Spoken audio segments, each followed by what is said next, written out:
You gotta put that way, please. Catherine blocks the John Harrison came to the door and he said, oh, what's this? He said, I hear. He said, well, something terrible going on down at Grover's Mill. I said, what the hell are you talking about? Why, he said, the meter's falling. And they're all excited and everybody's scared to death, and it's coming on the radio, and he said, everybody's going pretty near crazy. I simply don't know. I can't imagine. I mean, you must realize that when I left the broadcast last night, I went into dress rehearsal for a play that's opening in 2 days, and I've had almost no sleep, and I know less about this than you do. I haven't read the papers except what was the first thing you had? Well, I said, I don't know what the hell you're talking about. I said, if was anything like that happened, I said, everything would be lit up around here, and I said, close as we live.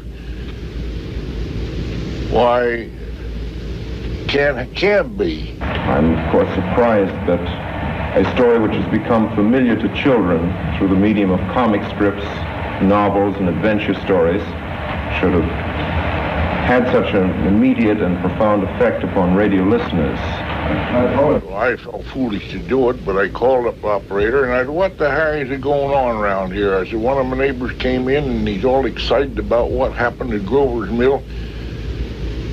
Oh, she says it's a radio broadcast. Columbia Broadcasting System and its affiliated stations present Orson Welles and the Mercury Theater on the air in The War of the Worlds by H.G. Wells. This is John Rieger. The War of the Worlds, broadcast by CBS on October 30th, 1938, is a benchmark in broadcasting. What network executives, advertisers, and a few sociologists might have suspected was suddenly made clear to the world. Radio had unprecedented power over people.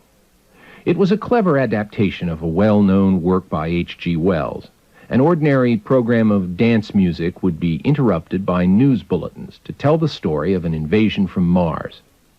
Despite all the usual announcements and the patently impossible sequence of events, listeners across the country panicked. Ladies and gentlemen, the director of the Mercury Theater and star of these broadcasts, Orson Welles. We know now that in the early years of the 20th century... Orson Welles was just 22 in 1938, but he was already earning nearly $2,000 a week as a radio actor. His real reputation as an artist, however, was on the stage, where he and John Houseman had made their Mercury Theater company into a significant force in the avant-garde. When CBS offered Welles his own weekly dramatic series, the New York Times hoped he would bring to radio the experimental techniques that have proved so successful in another medium. But the Mercury Theater on the air got only a small part of Welles' considerable energies. He and Houseman were consumed by their new stage play that fall, and Welles was making regular flights to see a woman in Chicago. In its 8 p.m. Sunday time slot, the Mercury Theater on the air was up against the most popular show of the day, Edgar Bergen and Charlie McCarthy. Their ratings were so low, they didn't have a sponsor. So much greater was the surprise then, at the events which unfolded that Sunday night before Halloween.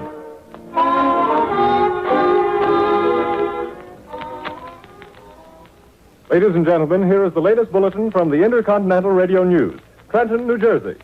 It is reported that at 8:50 p.m., a huge flaming object, believed to be a meteorite, fell on a farm in the neighborhood of Grover's Mill, New Jersey, 22 miles from Trenton. We have dispatched a special mobile unit to the scene. We take you now to Grover's Mill, New Jersey. Ladies and gentlemen, this is Carl Phillips again, out at the Wilmot Farm, Grover's Mill, New Jersey. I guess that's it. Yes, I guess... If any calls had come in to CBS, the switchboard operator would set them up to me, and I was the voice of Columbia. Hal Davis was the 22-year-old night publicity manager at CBS. He worked at a big copy desk on the 17th floor with a bank of telephones and a monitor speaker. Occasionally, a news bulletin would come over the wire, and he'd run it up to the announcer on the 21st floor. But Sunday night was the quiet night in the broadcasting business. Just a minute. Something's happening. Ladies and gentlemen, this is terrific. top is beginning to rotate like a screw, and the thing must be hollow.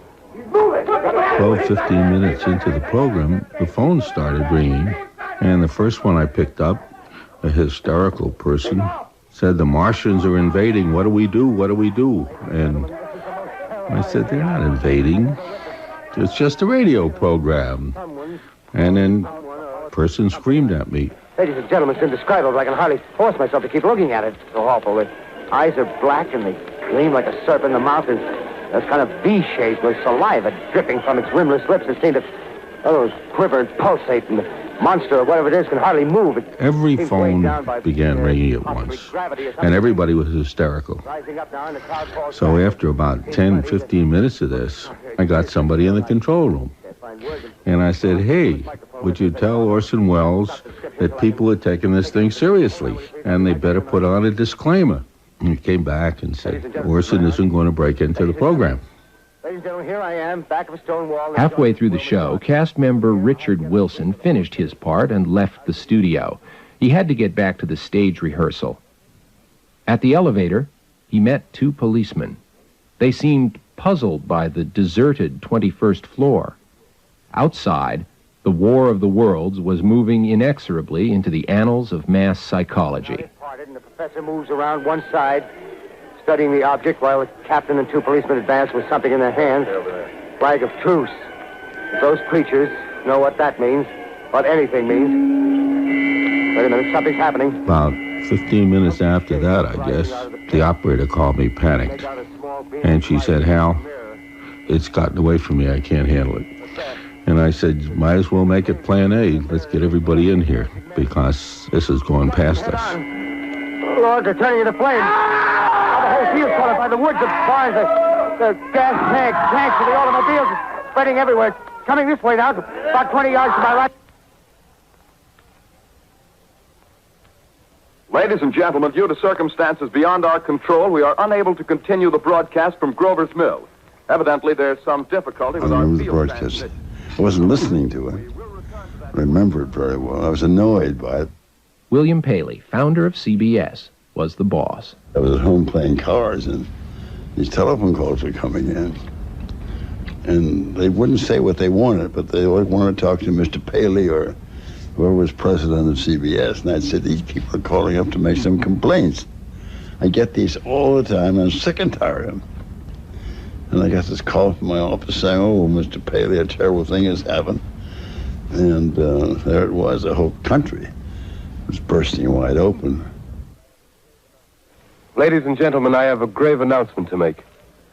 Incredible as it may seem, both the observations of science and the evidence of our eyes lead to the inescapable assumption that those strange beings who landed in the Jersey farmlands tonight are the vanguard of an invading army from the planet Mars.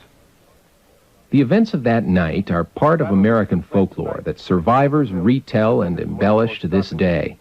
As many as 1 million people in the U.S. and Canada were convinced that Martians were invading.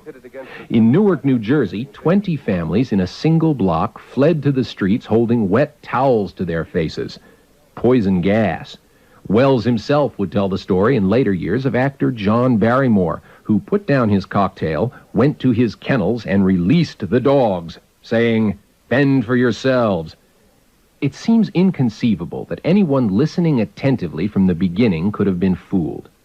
But many had tuned in casually to a program of dance music.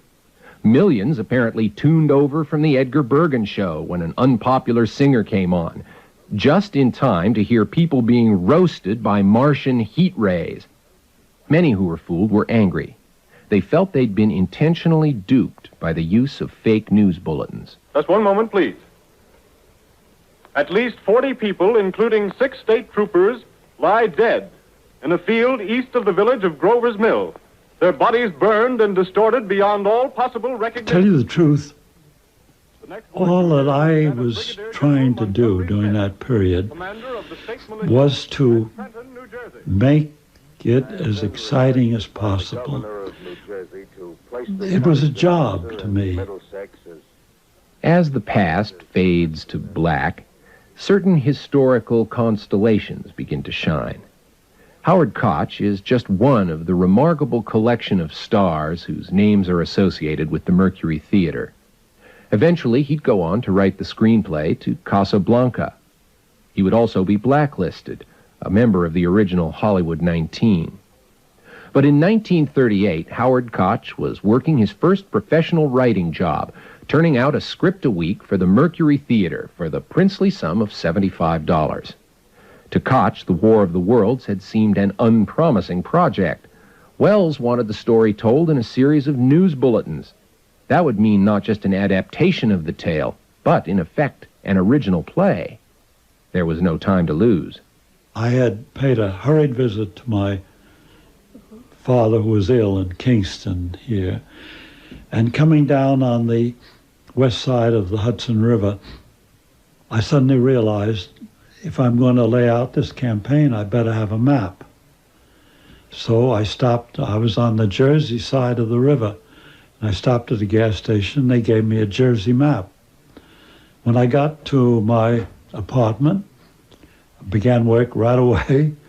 I didn't have much time, and I spread the map out on the top of the desk and closed my eyes, put the pencil down, landed on Grover's Mills. I thought, well, there's a good sound, American and real. If Grover's Mill lent a note of reality to Howard Koch's play, The War of the Worlds brought a period of intense unreality here to Grover's Mill, where people reacted just like the rest of the country. Mr. Hall, he had the store. He put his cash register in the car and some food and was taken off to the mountains. And him and his... The story I got was he took the cash register and the kids and without the kids and took off without the wife and kids. Now that's the story I got.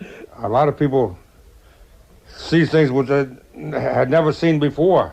Hallucinations, no less. Oh, yeah, sure. But it was a pure question of stark, naked fear.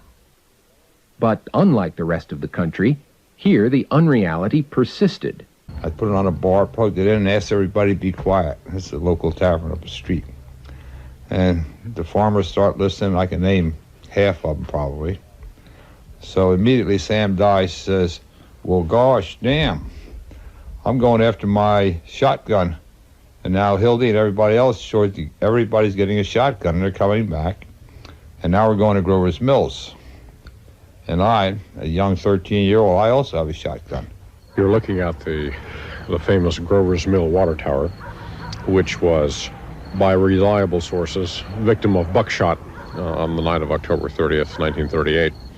As you can see, it looms menacingly, and I think that it does bear a striking resemblance to the description of the Martian machines. Now we get up there, look by the lake at Grover's Mills. There's nothing but a lot of people, no 100-foot Martians, this and that. And at that time, Orson Welles had better not have shown up anyplace. American humorist Steve Allen was 17 years old in 1938. He lived in a hotel in Chicago with his mother and his aunt. We rushed out into the hall to try to get to the elevator and downstairs and out of the building. Somehow they thought it would be safer on the street, which makes no sense. So a wonderful fellow, a black elevator operator who had also taught me to drive that season, marvelous guy, he was afraid suddenly because he thought he was facing three loonies. And I guess for that few minutes he was, particularly when we told him that there were things up in the sky, and he wanted to know what things. And there was also a woman standing with a, 3 or 4 year old girl in her arms, waiting for the elevator. The woman gave us the appropriate reaction, So this infuriated my aunt, Mag, and she said, "Oh, you can laugh, but for the sake of that dear infant in your arms, don't you dare laugh." So then the woman began to walk backwards and keep an eye on us at all times. This ridiculous scene was quickly transported to the lobby when the elevator door opened downstairs, and we rushed into the lobby. And at that moment, I heard a radio, which was turned on in the lobby, and I believe it had the Edgar Berg and Charlie McCarthy show on it. So at that moment, reality broke in, and I think it was my aunt said, at that point, she said, "You know, we're going to have to move out of this hotel." You are listening to a CBS presentation of Orson Welles and the Mercury Theater on the Air in an original dramatization of The War of the Worlds by H.G. Wells.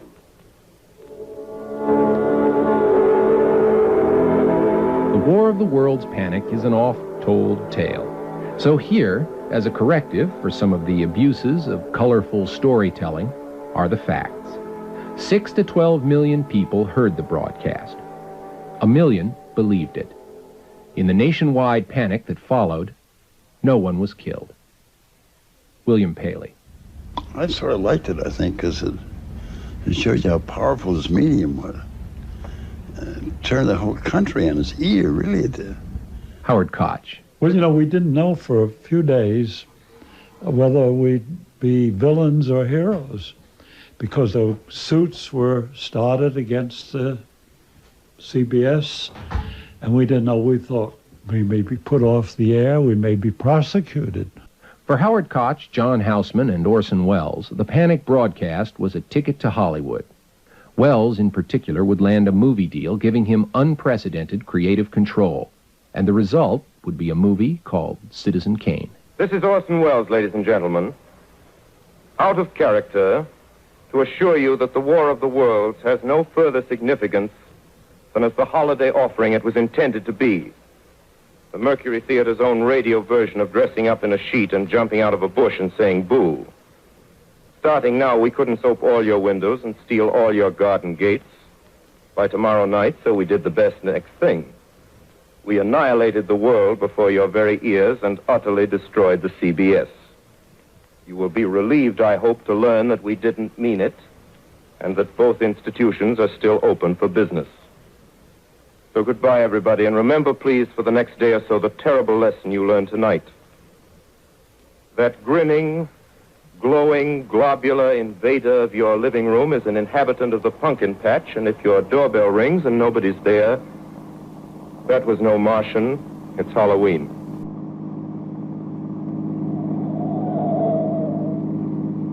Warning, poisonous black smoke pouring in from Jersey marshes. Reaches South Street.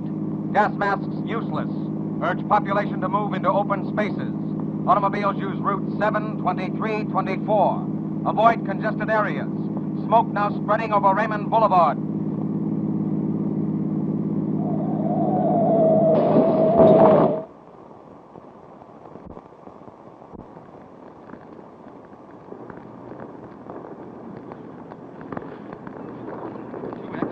Calling CQ. 2X2L calling CQ, New York. Isn't there anyone on the air? Isn't there anyone? 2X2L. This is the result of panic. The blind, unreasoning terror of men who run and do not truly know what they are fleeing. And this is the factual story of such a panic. Good evening. I'm Ed Murrow. And this is the story of the night America trembled. It was October 30th, 1938. A night rather like other October nights in other years, except for perhaps two factors. First, it was a year in which the nations of the world, at peace for almost 20 years, had recently seen shattered their comfortable illusion of security. 2,000 miles away, across an ocean now realized to be no longer a safeguard against invasion, the arrogant demands of a power-hungry dictator had short weeks before forced haughty Britain and proud France to agree to the humiliating peace of Munich. Thus, point one, that world events had left men shaken and unsure, hence open to emotional attack against their reason, against their intelligence and their logic. Point two is somewhat harder to accept, but it's equally valid. It can be traced back countless centuries, beyond civilized mankind's reasoned fear of war, to primitive man's instinctive terror of the great unknown. For October 30th was that mysterious night when dark tradition tells us fiends and demons walk the winds of the world. The one night of the year when even sensible men believe that almost anything can happen. the eve of Halloween, 1938. And in a radio studio of the Columbia Broadcasting System in New York City, the actors and staff of the Mercury Theater on the Air were putting the final touches to what was frankly a terror tale, which was to go on the air within a few short minutes. We see them now in the final moments of rehearsal with their director.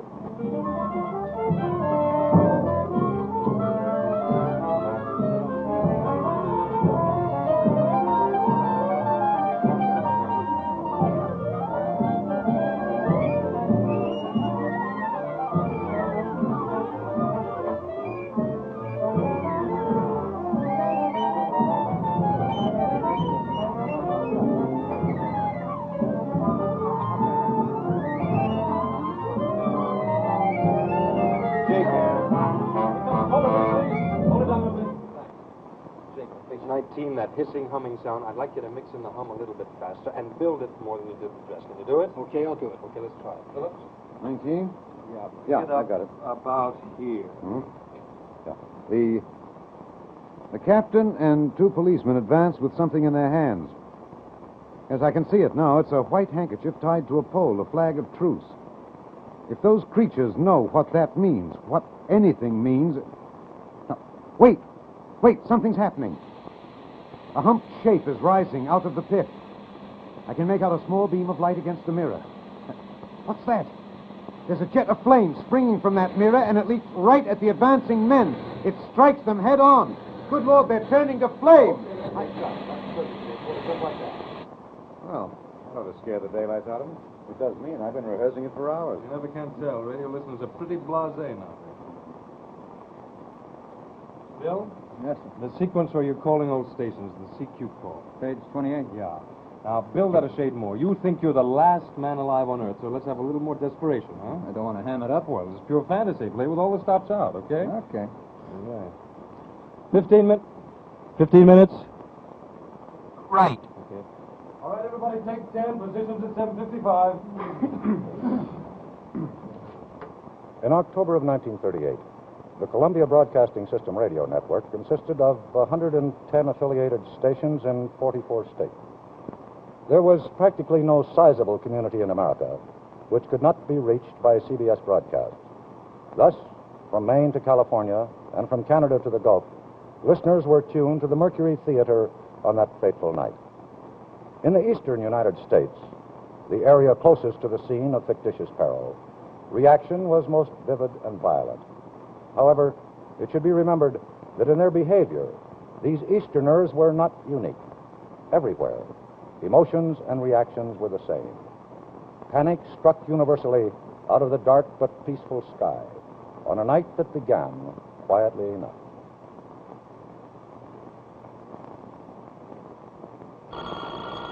Mother, that's Bob. Will you let him in, please?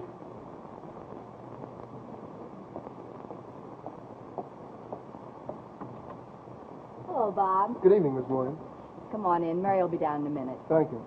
Hello, Mr. Morgan. Hello, Bob. Nice out? Yes, sir. It's swell. Getting chilly? No, it's just right. Perfect football weather.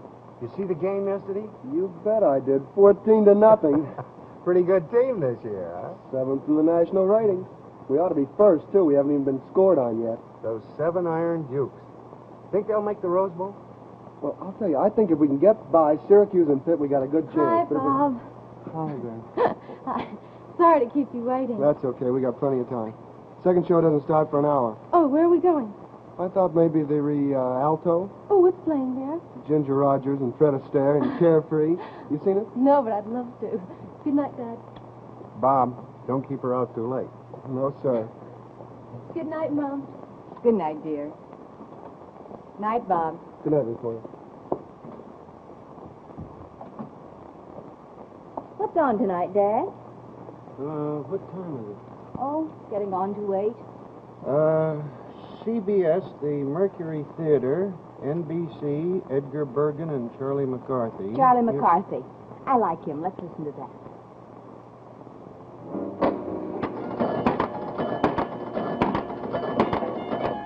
Yeah, you know, you take now a punk like this Hitler, all spit and polish, the mob yelling hell every time he wipes his nose.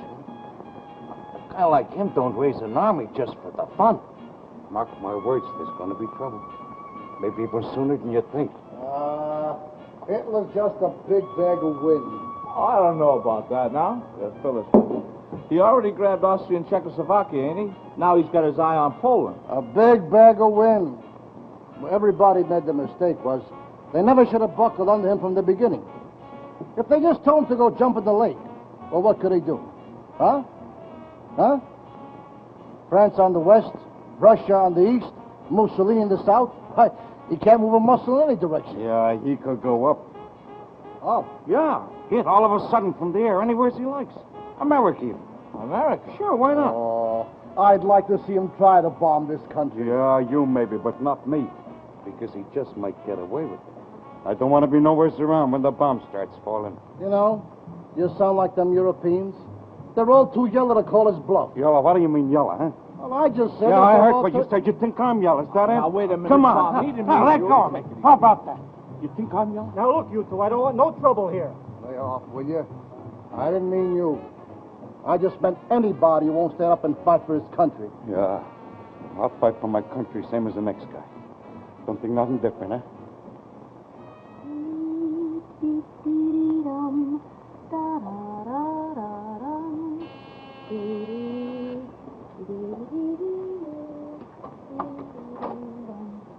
At the babysitter? I imagine. Good. What's your hurry? It's not 8 yet. Well, I'm hungry. Oh, thirsty, you mean. Evening, Mrs. Chandler. I'm not late, am I? No, Millie, right on time. Is the baby in bed? Mm-hmm. And asleep. You remember when to feed him? Yes, ma'am. 10 o'clock. Right. The bottle's in the refrigerator.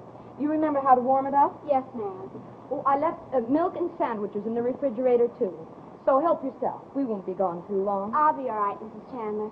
I brought my homework, so I've got plenty to do till you get back. Yeah, well, hold down the fort, Millie. We'll be at the country club. I left the phone number on the telephone pad in case you need it. We'll get along just fine. Good night, Millie. Good night, Mrs. Chandler.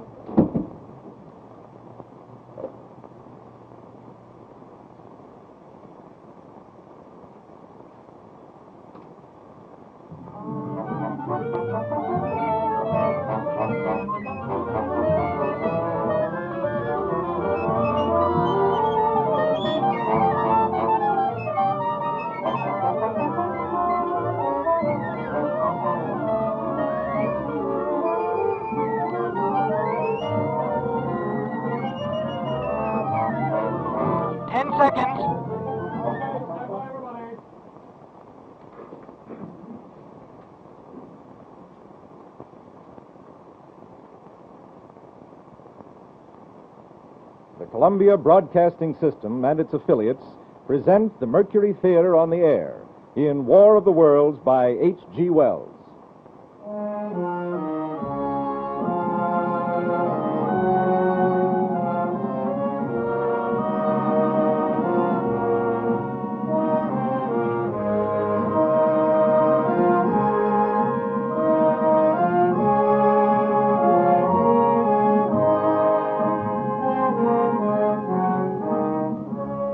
Ladies and gentlemen, the host of the Mercury Theater. We know now that in the early years of the 20th century, this world was being watched closely by intelligences greater than man's and yet as mortal as his own. We know now that as human beings busied themselves about their various concerns, they were scrutinized and studied perhaps almost as narrowly as a man with a microscope might scrutinize the transient creatures that swarm and multiply in a drop of water.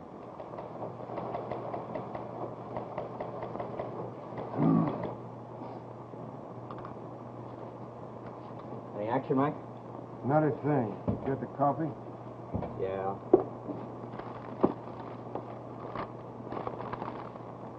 You said black, didn't you? Yeah, that's right. It's yours, then. Thanks. 154, calling PD1. 154, calling PD1. 154. This is PD1. Come in. Mac, give me a rundown on a New Jersey license 3F92. Repeat, New Jersey license 3F92. Run down on New Jersey license 3F92. Will do. Hold on. Wainwright again. Who else? Does he think they're all stolen cars? He calls in about 20 a night. That's what you call an obsession. He reads too much Dick Tracy. That could be.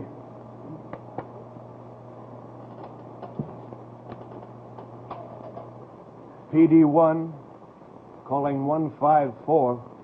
Go ahead, PD1.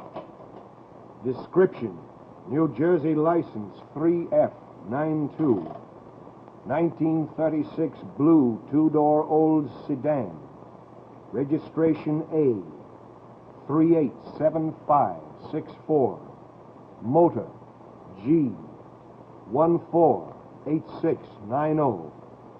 Owner Horace Adams. 1407 West Boulevard, Camden. You got it? Got it. Thanks, Mac. Right. A real eager beaver. You gotta have somebody like him to keep you awake a night like this. Yeah, I suppose Sunday nights are usually pretty dull after Labor Day. Pretty dull. You know, I took this job because I thought it was gonna be exciting. On this particular evening, October 30th, the Crosley Rating Service estimated that 32 million people were listening in on radios. For the next 24 hours, not much change in temperature. A slight atmospheric disturbance of undetermined origin is reported over Nova Scotia, causing a low-pressure area to move down rather rapidly over the northeastern states, bringing a forecast of rain accompanied by winds of light gale force. Maximum temperature 66, minimum 48. This weather report comes to you from the Government Weather Bureau. We now take you to the Meridian Room in the Hotel Park Plaza in downtown New York, where you will be entertained by the music of Ramon Raquello and his orchestra.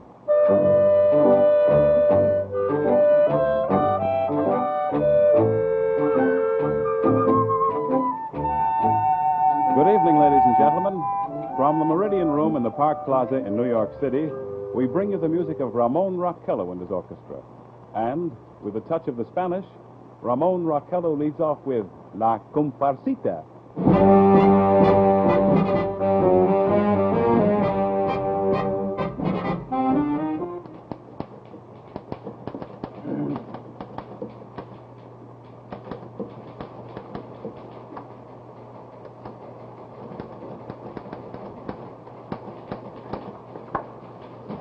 Thanks, Tommy.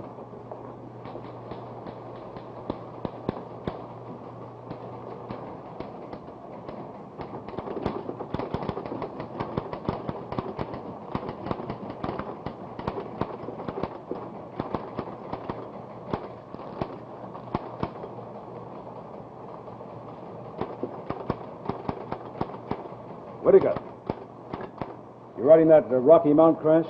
Yep. Almost finished. How much copy you got on it? Column and a half, maybe. Build it to 2 columns. I got a good picture here in the double column spot on the front page. Okay.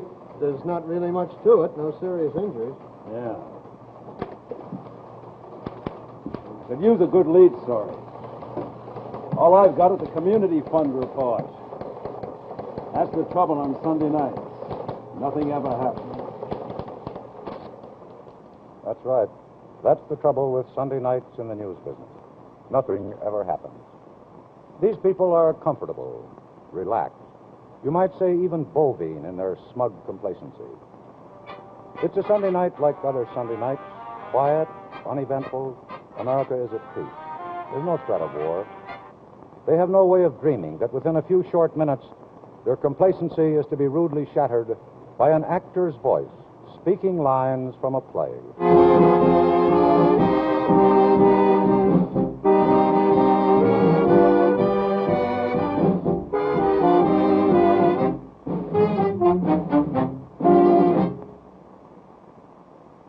Ladies and gentlemen, we interrupt our program of dance music to bring you a special bulletin from the Intercontinental Radio News.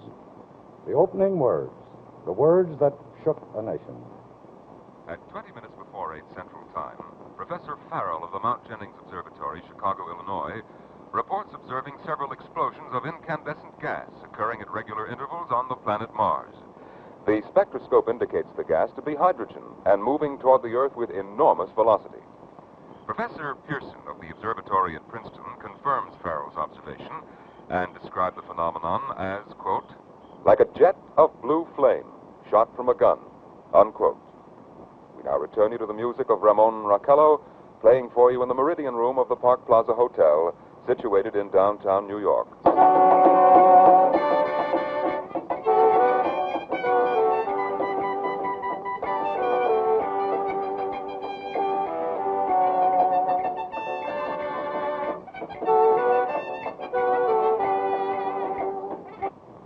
One troubled face out of 10.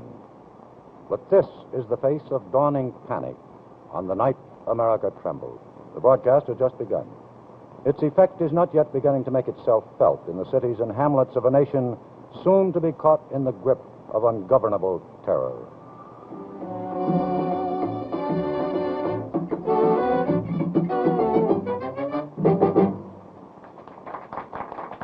Now a tune that never loses favor. The ever-popular Stardust, Ramon Raquello and his orchestra.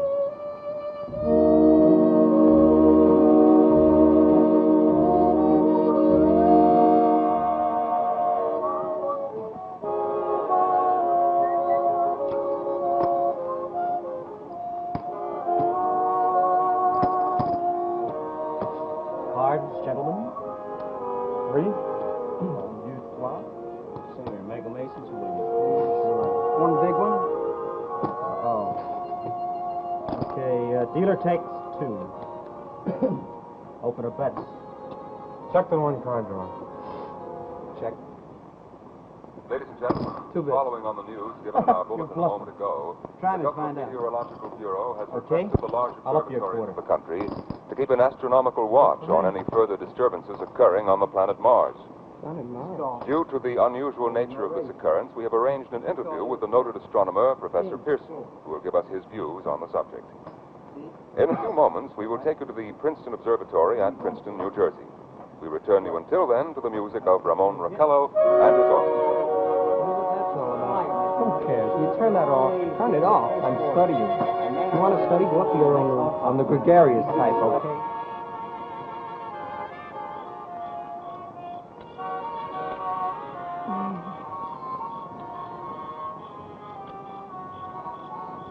You happy? This as good as the movie? Better. Look, it's a shooting star. Hey, that was a bright one.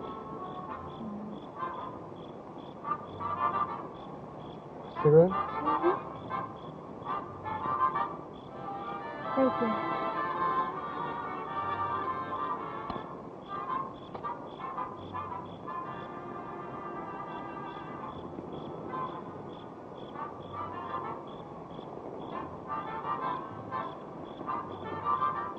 Isn't it lovely? Just look out there. Look at those stars. They look so close. You feel you can just reach right up and touch them. Sure, you can. You want a handful? You're crazy. Crazy about you.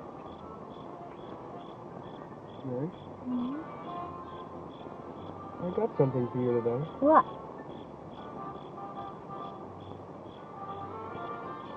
This.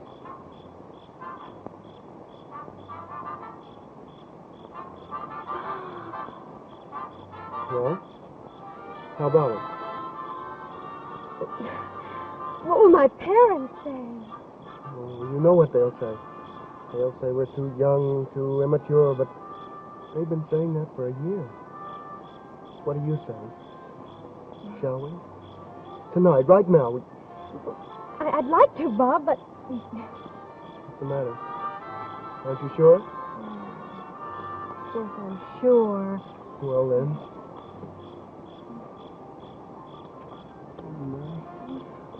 I know a justice of the peace, and we could be there in an hour.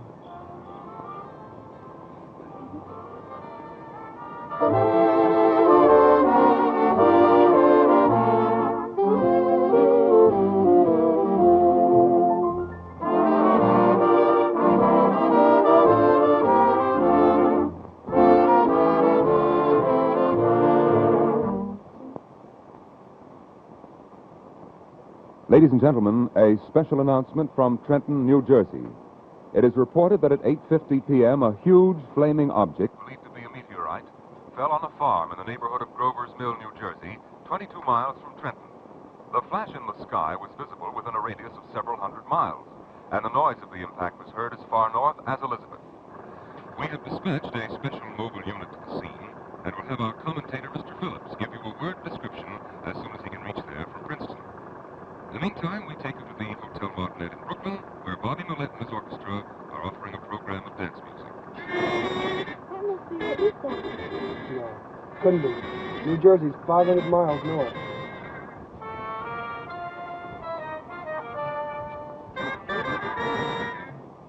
We take you now to Grover's Mill.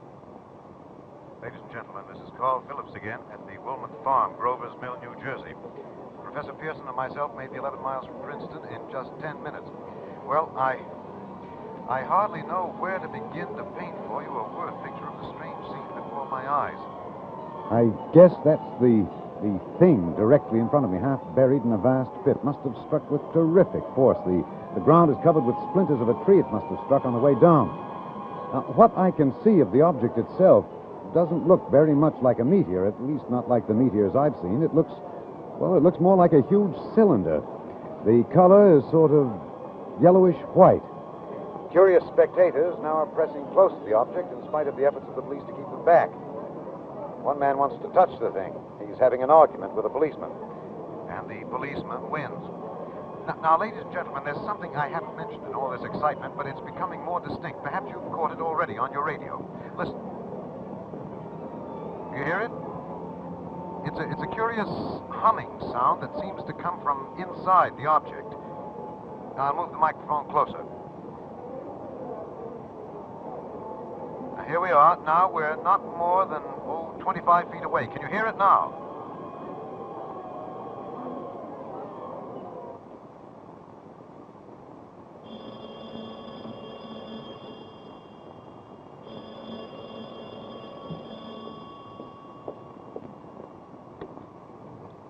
Hello?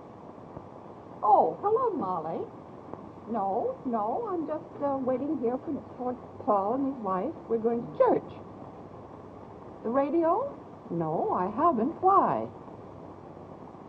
What?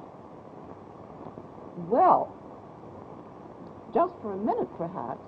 Thanks, Molly. The thing is smooth and, as you can see, of cylindrical shape. Just a minute. Something's happening. Ladies and gentlemen, this is terrific. This end of the thing is beginning to flake off. The top is beginning to rotate like a screw. The thing must be hollow. Hey, she's a-moving. Look, the darn thing's unscrewing. Keep back there. Keep back, I tell you. Maybe there's men in it trying to escape. It's red hot. They'll burn to a cinder. Keep back there. Keep those idiots back.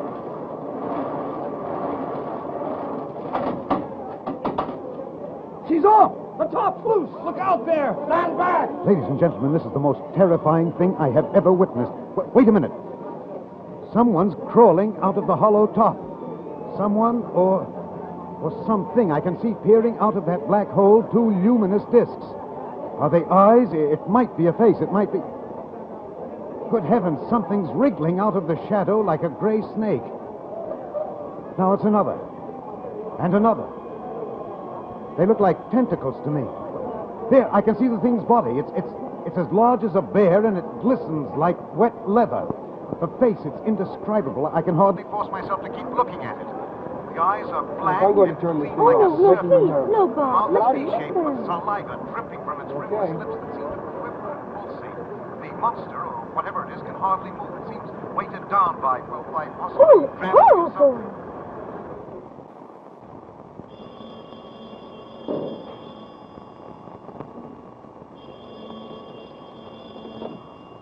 Times Royal City desk. A what? Wait a minute. Hey, Johnny, you got anything on the wire about a meteor falling in New Jersey? No, ma'am, we haven't got anything on it. Nothing at all. No, ma'am. Don't mention it. What do you suppose is ailing her? Why? What's up? She said she heard something on the radio about a meteor landing in New Jersey carrying Martian monsters. Boy. People. So, the Mercury Theater on the Air blithely proceeds with its dramatization of H.G. Wells' War of the Worlds.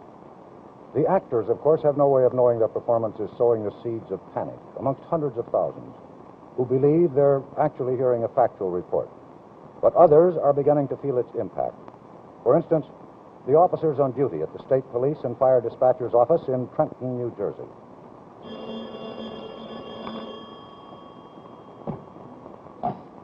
State Police.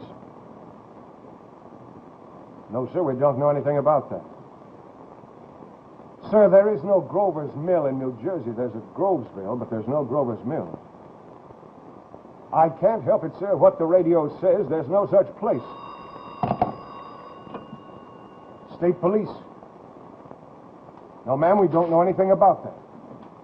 Well, I can't help that, ma'am. We just don't know anything about it. Well, did I say something about a quiet Sunday evening? What's going on, anyway? I don't know. They say it's been announced on the radio. You better check. State Police. No, sir, we have no information on that. Sorry.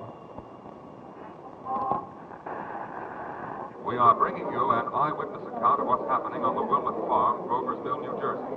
Meanwhile, a piano interview. That must be it. What the hell's he talking about? Grover's Mill. There's no such place. Maybe it's just a play or something. We now return you to Carl Phillips at Grover's Mill. Ladies and gentlemen, am I on? Ladies and gentlemen, here I am back of a stone wall that adjoins Mr. Wilmot's garden. From here, I get a sweep of the whole scene. I'll give you every detail as long as I can talk, as long as I can see. More state police have arrived. More state police? They're drawing up a fort in front of the pit. State Police. No, sir, we have no information on that yet. We're checking it now. All right. Just wait till next year, you'll see. Oh, next year. Always next year. The Dodgers ain't won a pennant since 1920. That means they're never going to win another, huh? Probably. Boy, I wish I knew all the answers like you do, you know. Come on, you guys. Why are you two always arguing? Mike, have you heard? Heard what? About the Martians. A spaceship full of Martians landed near Trenton, 50 miles from here. It's on the radio now. Martians? Well, that's what the guy said. What guy? Well, some guy on the radio, some professor from Princeton. The state cops are out there now. The captain and two policemen advance with something in their hands. Yes, I can see it now. It's a white handkerchief tied to a pole, a flag of truce. If those creatures know what that means, what anything means... Wait, something's happening. A humped shape is rising out of the pit. I can make out a small beam of light against the mirror. What's that? There's a jet of flame springing from that mirror, and it leaps right at the advancing men. It strikes them head on. Good Lord, they're turning into flame. Now the whole field's caught fire. The woods, the barns, the gas tanks of automobiles, it's spreading everywhere. It's coming this way, about 20 yards to my right.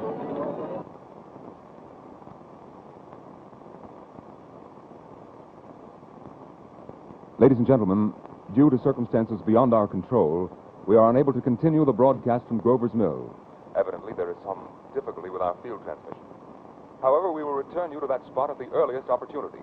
Well, come on. In the meantime... Come on, we gotta get down there fast. I got a car. Down where? Down to Grover's Mills. Well, where's Grover's Mills? Somewhere near Trenton, I think. Oh, now, wait a minute, fellas. We don't know what this is all about. Hold on now. It's like I told you. It's the Nazis. The guy on the radio said it was monsters for Mars. It's Nazi air raids. Come on. We gotta get there. Hey, you guys, wait for me.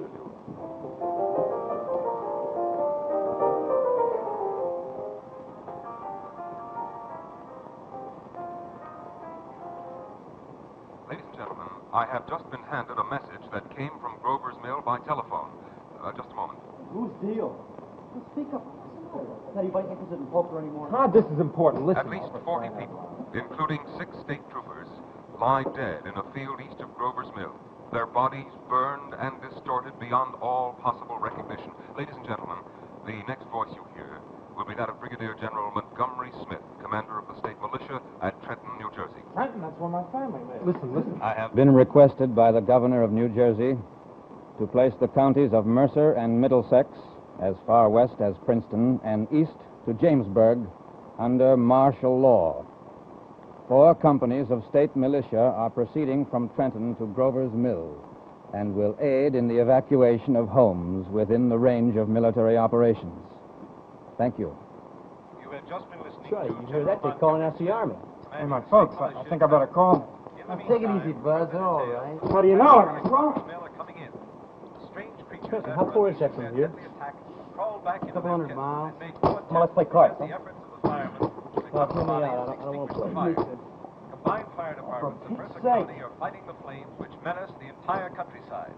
We have been unable to establish any contact with our mobile unit at Grover's Mill, but we hope to be able to return you there at the earliest possible moment. Something moving, solid metal, kind of a shield-like affair rising up out of the cylinder. It's standing on legs, actually rearing up on a sort of metal framework. Now it's reaching above the trees and the searchlights are on it. Hold on! Ladies and gentlemen, I have a grave announcement to make.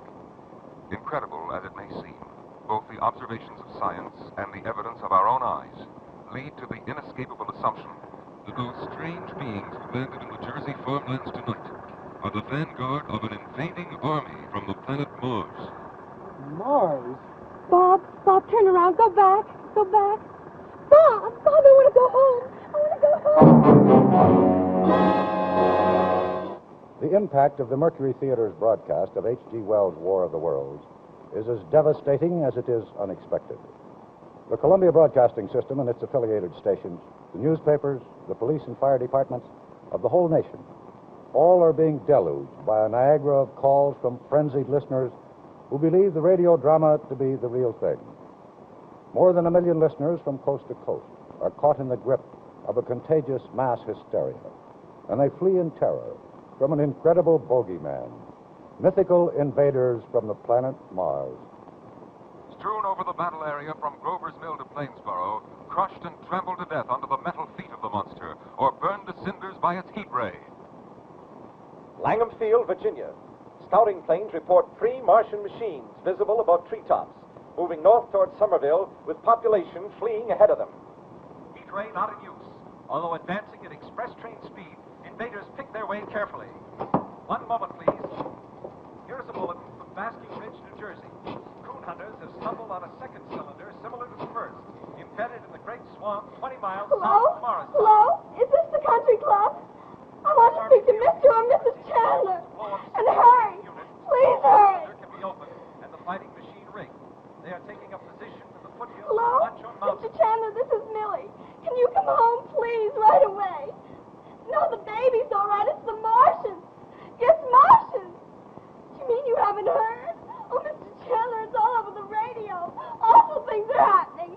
The Martians have landed in New Jersey with flamethrowers and poison gas, and they've killed everyone in Trenton. We've got to get out of here, Mr. Chandler. They'll kill us all. Enemy machines. Now, 3 No, I'm not hysterical. It's just that... over houses and trees. Yes, They're evident yes, I'll wait till you get here. But hurry. South of Morris. Hurry. Machines also sighted by telephone operator east of Middlesex, within 10 miles of Plainfield. Here's a bulletin from Winstonfield, Long Island. Fleet of Army bombers carrying heavy explosive flying north in pursuit of enemy.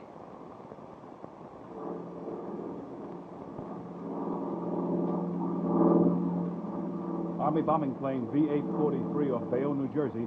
Lieutenant Boat commanding 8 bombers reporting to Commander Fairfax, Langham Field. This is Boat reporting to Commander Fairfax, Langham Field. Enemy tripod machines now in sight, reinforced by 3 machines from the Morristown cylinder, 6 altogether. 1 machine partially crippled, believed hit by shells from Army gun and Watchung Mountains. Guns now appear silent. A heavy black fog hanging close to the earth of extreme You want me to? density. Yes, listen, this thing's gotten out of No hand. sign of heat The ray. switchboard downstairs is flooded with calls. Enemy People now who think it's the real turning McCoy. east toward Oh, the kid, I wish I were. It's an awful mess. Now, take care. There was clearly an arson play. Well, I know that, but they don't. Well, what do you want me to do? Can't you make some sort of an announcement? Tell them it's just a dramatization. Well, it's 3 minutes to the break. We'll tell them Well, that. do that, please. The switchboard operator's about ready to go out of their minds. Plane circling, ready to strike. 1,000 yards and we'll be over the first. 800 yards. 600. 400. 200. There they go. The giant arm raised. Green flash. They're spraying us with flame. 2,000 feet. Engines are giving out. No chance to release bombs. Only one thing left. Drop on them, plane and all. We're diving on the first one. The engine's gone. 8, Bayonne, New Jersey, calling Langham Field. This is Bayonne, New Jersey, calling Langham Field. Come in, please. Come in, please. This is Langham Field. Go ahead. 8 Army bombers in engagement with enemy tripod machines over Jersey Flats. Trenton, New Jersey, operator. How many times do I have to tell you? Will you please hurry? What do you mean you can't do it? You've got to get through. Heavy black smoke in the The circuits are busy. Come on, I gotta call home too. Hey, Charlie? Hey, where's Charlie going? Charlie's driving home with Dave. Well, hurry up to the phone, will you, please?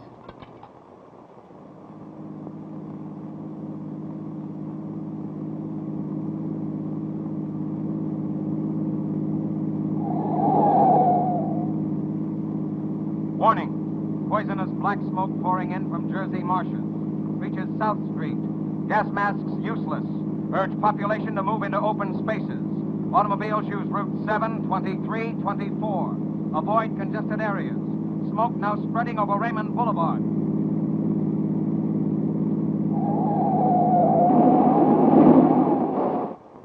It's just a radio play, sir. State police. No, ma'am, it's just a radio play. State police. No, sir, it's just a No, sir, we have no official confirmation, but we believe it's just a radio play. Got anything yet, Browning? No. Wait a minute, something's coming in now. Hey, this is it. State police. It's just a radio play, ma'am. Attention Yes. all units, attention We're not all sure units. we think so. There is Yes. no invasion You're from welcome. Mars. The invasion panic is the result of a radio broadcast. Repeat, there is no invasion from Mars. Proceed to distribute just this a radio play, information sir. as quickly as possible. Yes, sir, we're positive. Attention all units, attention all units. I'm speaking from the roof of the Broadcasting Building, New York City. The bells you hear are ringing to warn people to evacuate the city as the Martians approach. Estimate that in the last 2 hours, 3 million people have moved out along the roads to the north. Hutchison River Parkway still kept open for motor traffic. Avoid bridges to Long Island, hopelessly jammed. All communication with Jersey Shore closed 10 minutes ago. No more defenses. Our Army wiped out. Artillery, Air Force, everything wiped out. This may be the last broadcast. We'll stay here to the end. Oh, Jane, it's the end of the world. We're all going to die. I just heard it on the radio. Give me a ticket. Anywhere. As far as this will take me. And hurry. The Martians are coming. Black smoke drifting over the city. People in the streets see it now. They're running towards the East River. Thousands of them dropping in like rats. Now the smoke's spreading faster. It's reached Times Square. They're falling like flies. Now the smoke is crossing 6th Avenue, 5th Avenue. It's 100 yards away. 50 feet. What's the matter with you? The babies, the monsters. The monsters are going to kill us. Now, monsters, what monsters? What The are you... radio. Radio? Dead. The announcer must be dead. 2X2L calling CQ. 2X2L calling CQ. 2X2L calling CQ, New York. Isn't there anyone on the air? Isn't there anyone? 2X2L. It's just a radio play, sir. The whole city must have gone nuts. You mean the whole nation? The AP says the same thing's happening everywhere. This is the lead story I wanted, and I can't even find time to remake the front page. When is this ever going to end? It's just a radio play, man. No, man. There is no invasion. It's just a radio play. Engine Company 5 and Chemical 3 to Somerset and Hey, Ward. where's Grover's Mills? What? We come to volunteer. Volunteer? Yeah, the Nazi war place where they land. Oh, it's the Martians. Oh, look. Somerset and Ward. There are Attention no all Martians. units. There are no Attention all Nazis. units. It's just a radio There's play. no Now go invasion home. from Mars. Repeat. A radio There's play? no That's invasion all. Now, from Peter, Mars. get out of here. But, Chief, it was clearly announced as a play. Here's a publicity release in tonight's paper. Now, listen. When the Mercury Theater on the Air broadcasts over the Columbia Network at 8 p.m., they will do H.G. Wells' War of the Worlds. This is one of the first shows about Martians. It tells how the octopus-like creatures from Mars lay waste the Earth until there are only a few humans left. Yes, that's absolutely right. Every paper. Well, how clear can you make a thing? All they had to do was check. Nobody in his right mind would believe it. Here for Rudy Valley for 3 days. I'm getting hungry. Hungry? Yeah. Well, I'm the one that's hungry. I tell you, Charlie, I'm so starved, I could almost... Don't look at me that way. No, I'm just getting old, sir. What's the matter? What's going on here? It's a meteor, sir. No, it's the Martians. They're coming after us. They're destroying the world. Martians? What are you talking about? On the radio. We've been listening to the radio ever since you left. We haven't heard anything about it. I don't get it. It ought to be on every station, I'm Turn sure. to CBS. This is your host, ladies and gentlemen. Out of character to assure you that the War of the Worlds has no further significance than as the holiday offering it was intended to be.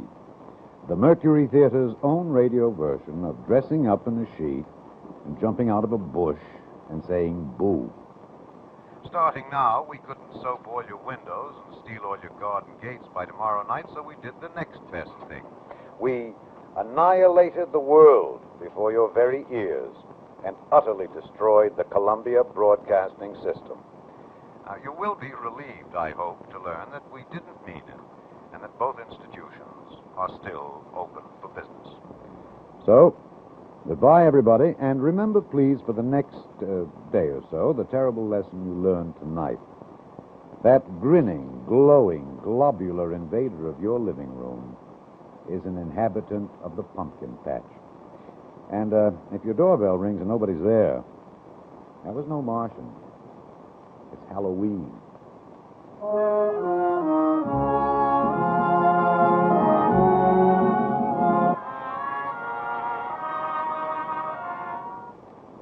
Of all the... Why didn't you check the other stations? Well, we didn't have time, sir. We were too busy listening. You mean you really believed it?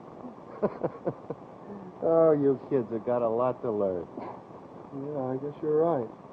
It's all right, Millie. It's all over now. Are you sure, Mrs. Chandler? Yes, Millie.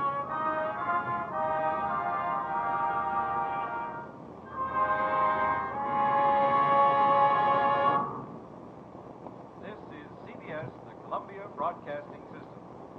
For the listeners who tuned in to the Mercury Theater on the air broadcast tonight and did not realize that the program was merely a radio adaptation of H.G. Wells' famous novel, The War of the Worlds, we are repeating the fact, made clear 4 times on the program, that the entire content of the play was entirely fictitious. But I don't understand. Well, it was just a radio play, Millie. I can't believe it.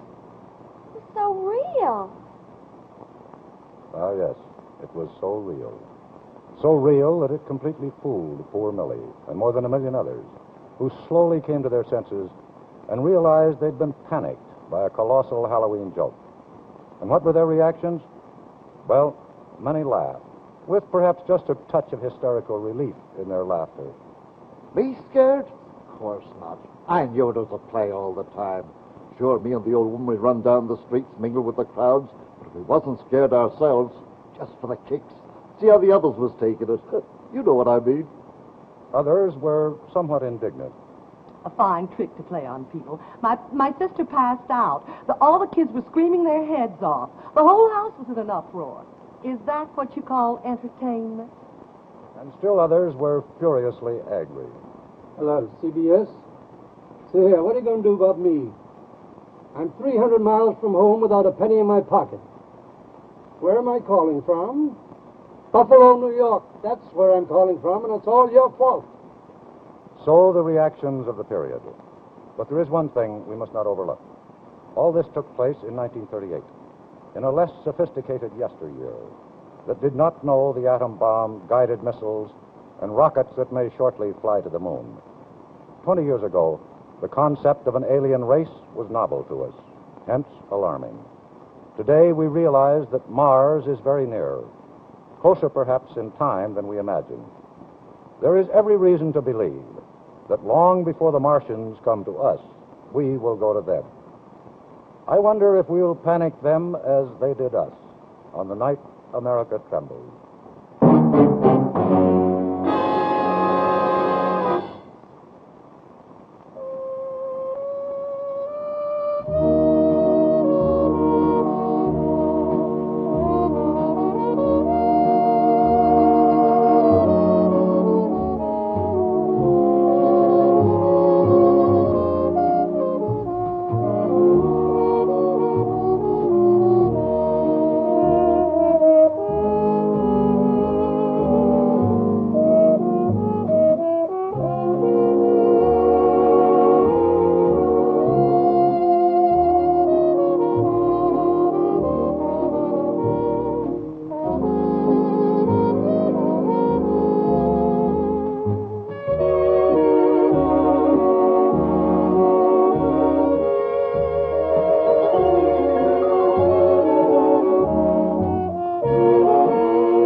Mr. Marshall, you have recently begun to act in a radio series.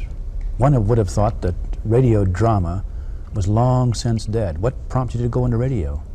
Well, it's the pioneer spirit, I guess. I pioneered in television, and now radio drama has been effectively dead for about 25 years. A full generation of Americans has grown Did you up. ever do much radio drama in your Not earlier much, years? but I did quite a bit. I wasn't one of the regulars.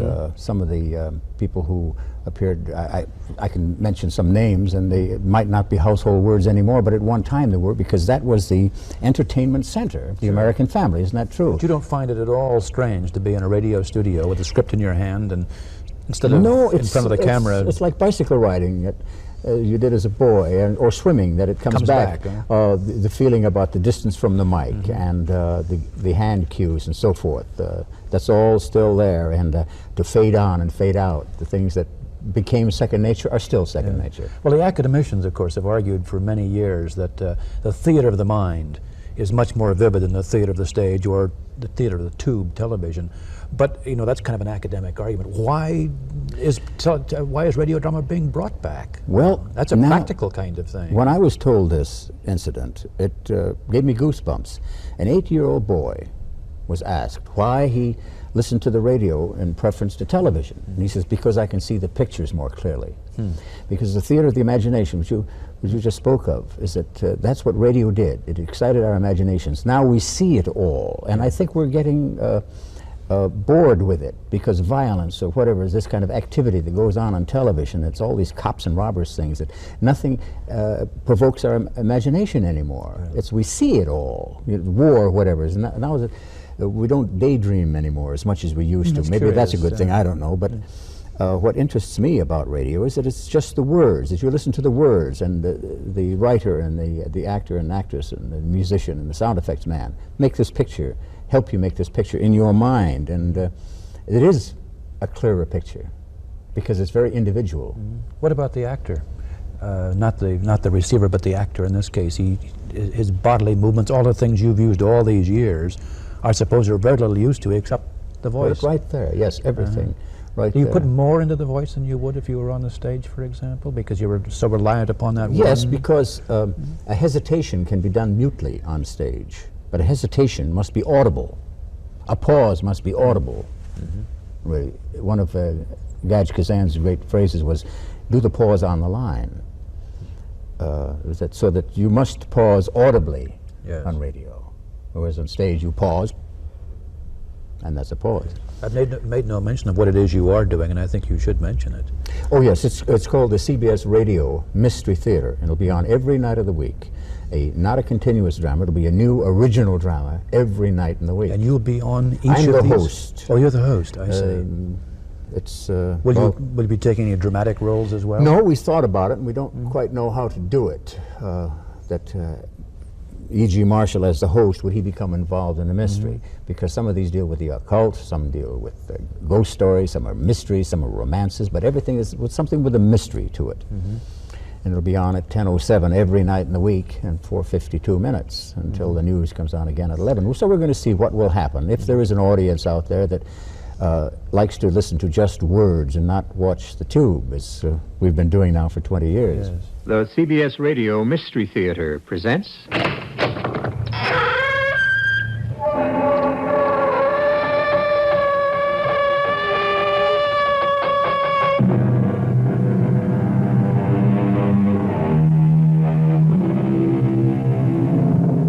Come in. Welcome.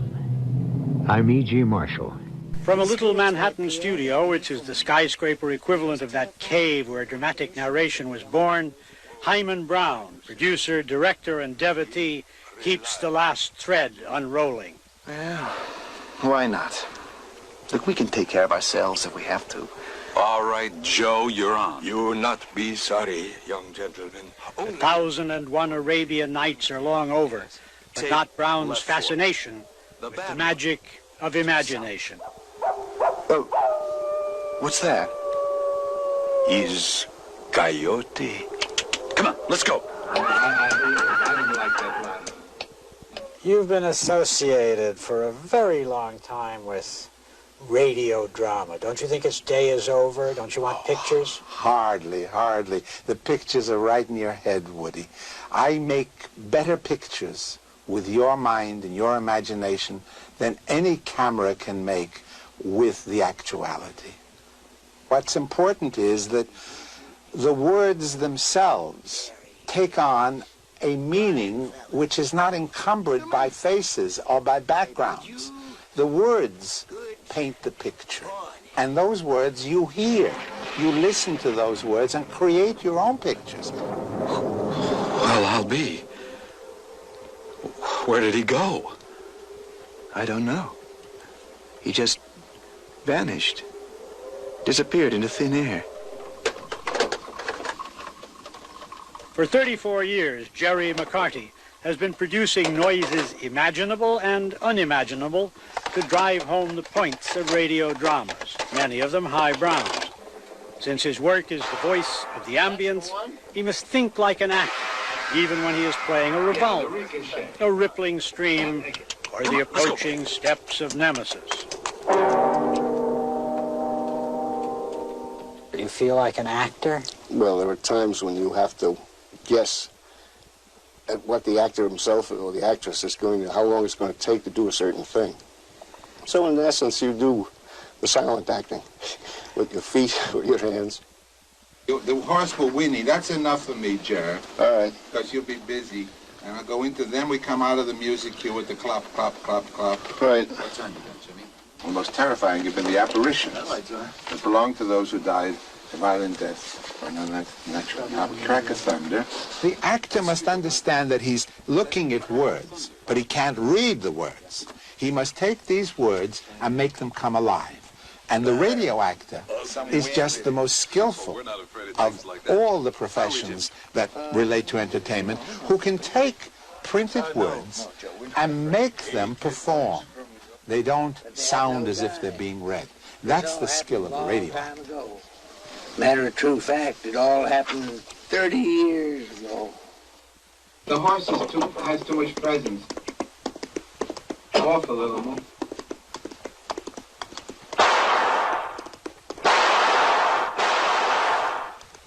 Okay, stand by. We'll do this all over again. And now, for our closing number, we will demonstrate how a cow outfit is brutally attacked on the Great Plains. You remember, the sound effects man used to be a member of AFTRA. He was a member of the Actors Union. When radio drama went into a decline in '59, all the sound effects men became engineers. They belonged to the engineering union. As a sound man, he had to be an actor. He had to be able to follow the actor to the telephone, pick the telephone up, follow him to the door, open the door, let the actor, actress walk through the door. All of this required tremendous talent and skill. We still have that. Sounds are stored these days as extensively as our thoughts and statistics. 4,000 cartridges have somewhere on them, if needed, the sound of a sneezing peacock or a snarling chipmunk. The theater of the mind is eternal. The little man who used to come into the marketplace and sit there and tell the story, that's still the same thing. It's the little boy climbing up on Daddy's lap and saying, Daddy, tell me a story. Essentially, I'm still doing that, Woody. But I have to give it the contemporary electronic gimmickry, shall I call it, that makes it immediate, now. And we're doing that.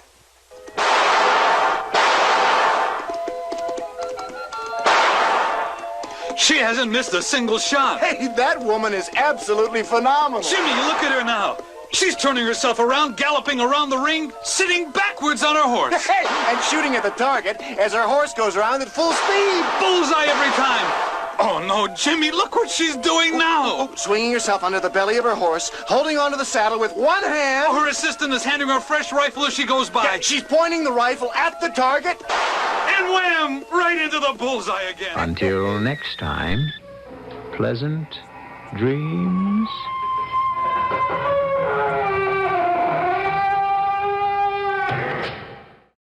This old-time radio program was originally aired live long before the advent of high fidelity. As a result, you may detect an occasional surface noise or volume drop due to transmission problems so common to old radio. We hope, however, that any variance in audio quality will not take away from your pleasure in listening to this, one of the all-time favorite shows. You gotta put down with it, please. Catherine blocks the G.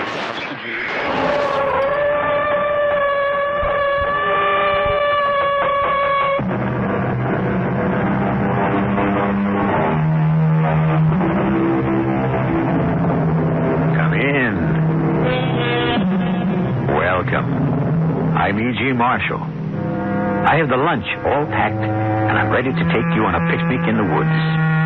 There's a beautiful little glade deep in the forest.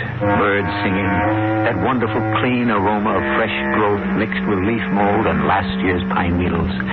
The cool touch of grass to your bare feet, if you care to take your shoes off. Doesn't sound very mysterious? Doesn't frighten you? Well, stay with us. It will. Oh, Lou, I can't stand it. Thinking about them two nice young folks out there, lost in the woods. I feel bad about it too, Sarah. But I don't know what I can do. It's raining cats and dogs out there, and it's turning downright cold. Now, we've got to do something. I called the sheriff over at Pennebeck. Sheriff Larkin? Do you think for 1 minute he's going to go into them woods looking for Ronnie and Peg? Or get somebody else to go? No, tell you the truth, I do.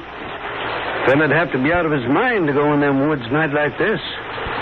Any other time, for that matter. Well, what are you going to do about it? You going to just sit there? Yeah? Reckon that's about all there is to do. One thing sure. I aim to stay out of Dutchman's woods.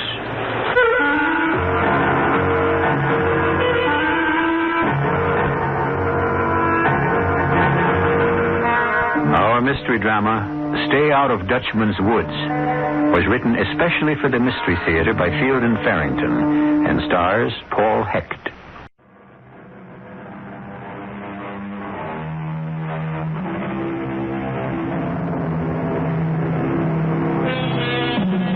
I think you'll agree there's nothing more delightful than that first day of vacation.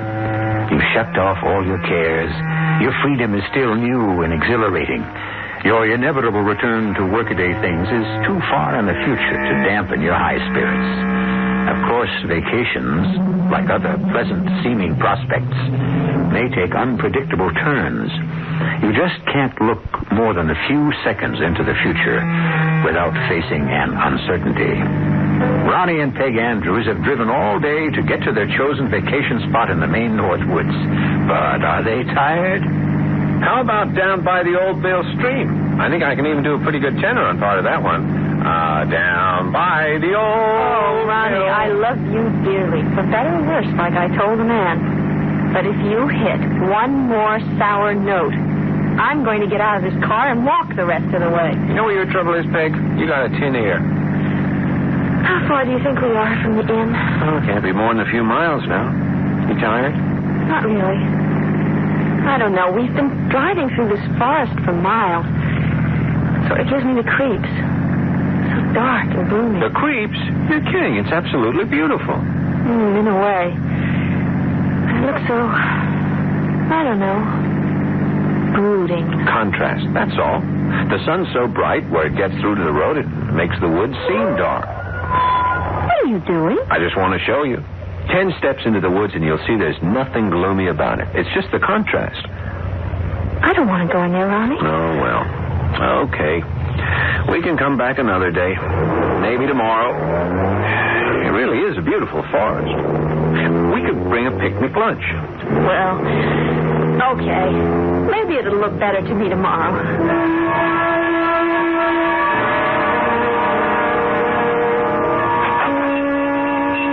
With you. Oh, I love it, Ronnie. I just love it.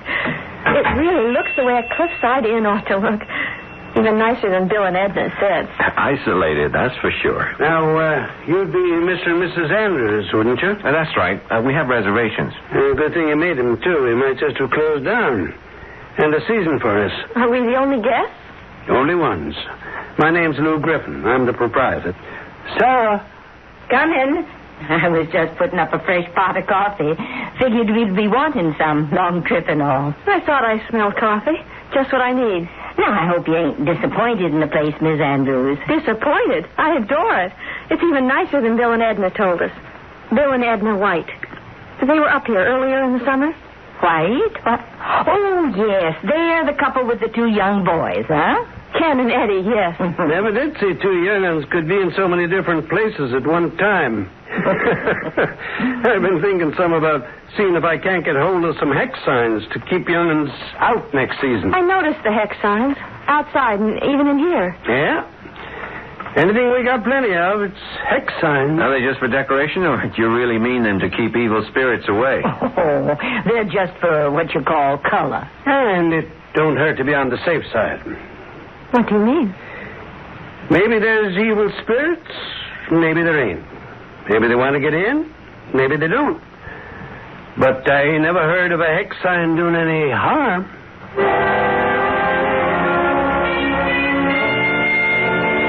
Morning, Mr. Griffin.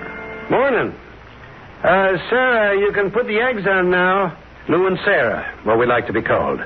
Friendlier that way. Okay, we're Peg and Ronnie. I brought your coffee out. Eggs won't be ready for a minute or so. I brought you a cup, too, Lou. Fine, as long as these good folks don't mind me sitting down with them. Oh, no, please do. I'll be right out with the rest. All ready but the eggs. How are you folks planning to spend the day? Well, we had a discussion about that, and I won. He wants to take a hike into the woods. Dutchman's Woods? Oh, is that what they're called? I wouldn't go in there if I was you. You wouldn't? Folks get lost in there. Been a lot of that. Oh, we won't get lost. I have a very good sense of direction. But all the same, you take my advice. You stay out of Dutchman's Woods. See, Ronnie? Oh, that's ridiculous. We can take care of ourselves. We're not going to get lost. Nobody aims to, of course. Folks do it, though. Yeah, I was going to ask you if Mrs. Griffin, Sarah, would be willing to put up a picnic lunch for us. Oh, she'll fix you up something for lunch. No trouble about that. Only thing is... Oh, we'll be very careful. Well, I'll just go to talk to Sarah about the lunch then. Thanks. But if I was you, I'd stay out of Dutchman's Woods. Ronnie, I'm hungry and I'm tired. Some kind of bug bit me on the arm. And I want a sandwich and then I want to go home. This place gives me the creeps. I can't understand you, Peg. We've taken hikes in the woods before. You never acted like this. I know. I don't really understand it either. There's just something about this place. Can't explain it any better than that. Hey, look up ahead. Hey, there's a clearing up there. Sunlight. Oh, I didn't think I'd ever live to see it again. Oh, don't be a nut. Maybe it's a good place to stop for lunch. Come on. Hey, look. Hey, it's like a garden, isn't it? It's pretty, all right. Especially after all that gloom. Hey, look, we can spread the cloth Sarah gave us on that flat rock, eh? All the comforts of home. And then after we eat, we go home. Right back the way we came. Yeah, except that you're pointing in the wrong direction, Peg. I am not. We just came right up between those two bushes. Between those two bushes. Huh. All I can say is it's a good thing you married a man who can find his way around. Ronnie, I'm sure. I'm really just as sure as can be. Yeah, well, don't worry about a thing. They don't call me Ron the Pathfinder for nothing. Well, come on, let's eat. Okay. But I could have sworn... Lou Griffin, do you mean to sit there and tell me you let them two wander off into Dutchman's Woods? Wasn't a matter of letting them, Sarah. Dead set on it they were. He was anyhow. Oh, if I'd known where them two was fixing to go, I never would have put up that lunch for them. I tried to talk them out of it. She didn't much want to go in the first place. But he wouldn't budge an inch. You could have told them the truth about that place.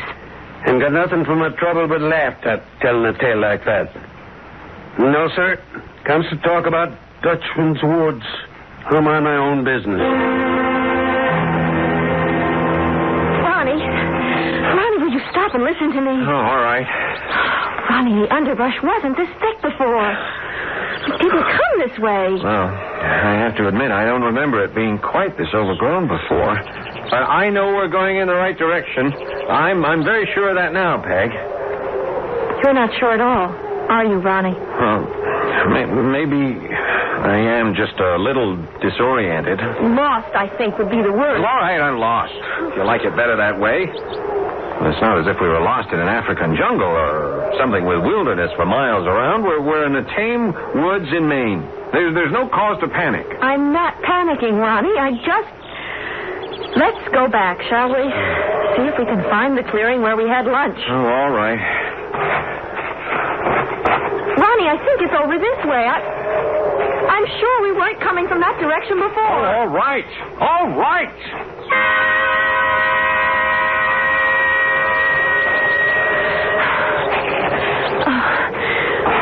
I've got to stop and catch my breath, Ronnie.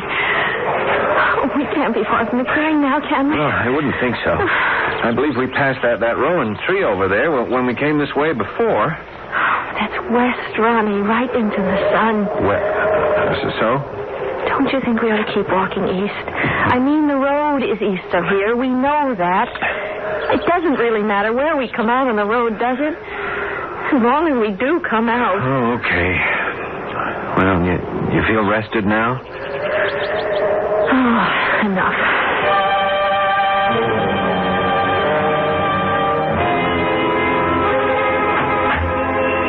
That you, Lou? It's me. Oh, did you see anything of them? Seen their car parked there alongside the woods. Oh. They're lost, all right. Well, why didn't you keep on looking? Did you go into the woods? Well, a few steps here and there. Not very far in. Well, land's sakes, how do you expect to find somebody that's lost in the woods if you don't go into the woods? I think he was aiming to get rid of me or something. The way you keep trying to run me off into them woods. Well, them young folks is our responsibility, Lou.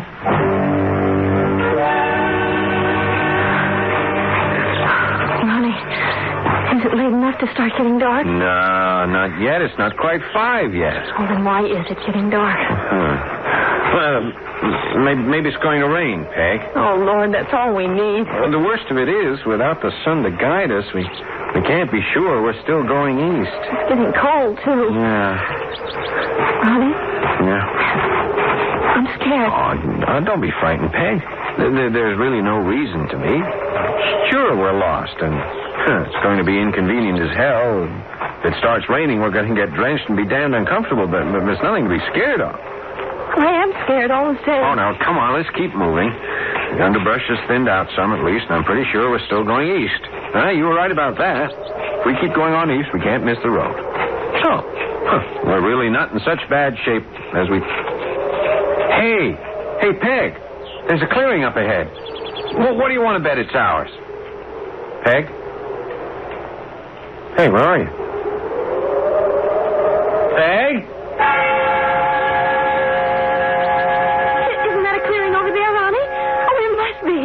It's lighter in there. Ronnie? Ronnie, don't play games with me. I'm scared enough already. Ronnie? Where are you hiding? Ronnie! Peg! Answer me, Peg. Answer me, will you? Ronnie? Peg? Peg, is that you? Over this way, Ronnie. That's right. Ronnie, over this way. Yes, that's fine. Keep on just the way you're going. There. Hello, Ronnie. You aren't Peg. Of course I'm not, but won't I do? Don't you think I'm as beautiful as she is? Well, I was looking for... Don't you, Ronnie? Well, I think you're the most beautiful woman I've ever seen.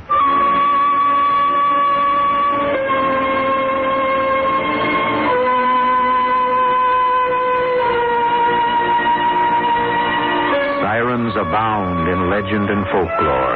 And, if I may say so without starting a controversy, they're not unheard of even in real life. Few men, no matter how virtuous, are completely siren-proof. So, if there's a siren operating deep in the Maine woods, it shouldn't surprise us too much. The question is, will she lead, or try to lead, Ronnie Andrews to his destruction? We'll investigate further when I return with Act 2.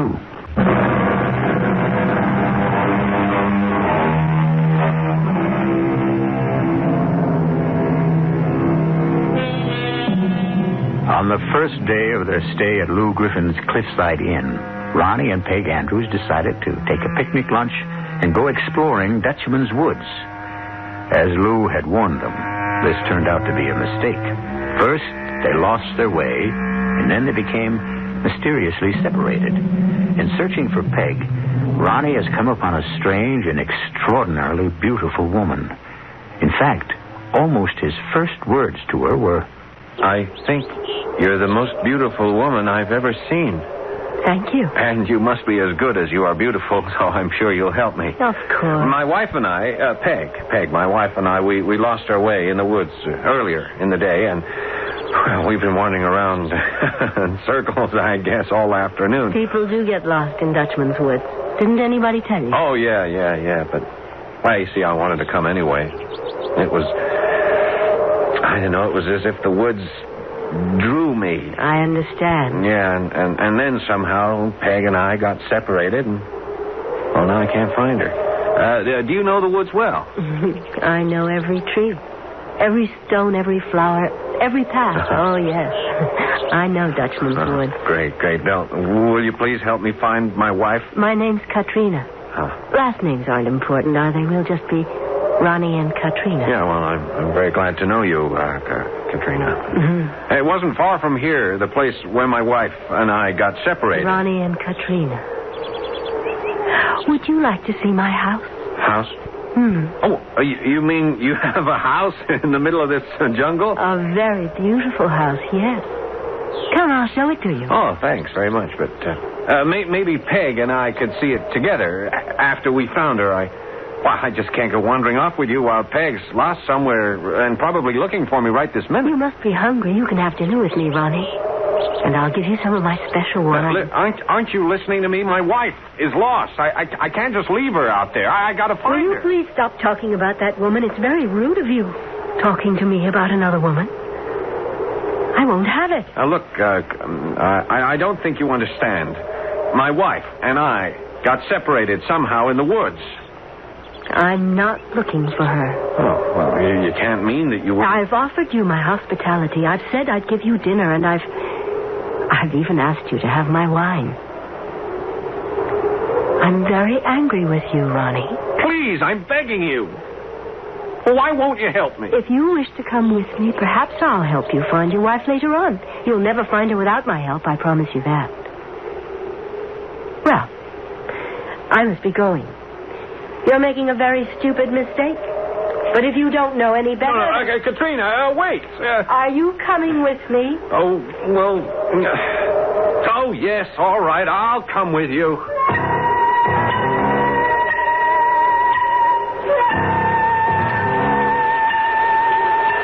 Ronnie! Oh, Ronnie, can't you hear me? I found the road, Ronnie. I found the car.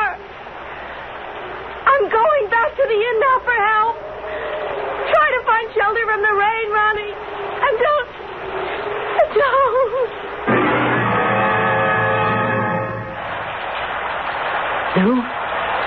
Lou, wake up. What's the... Lou, it's pretty near 11 o'clock. And them two ain't back yet. What two ain't? Oh, well, we knew they was lost. It's still raining. It's turning cold as winter just about. And them two lost out there. Funny thing, she ain't back yet. Did not expect him, but you think... If you think I'm going to let you go back to sleep again, you got another thing coming.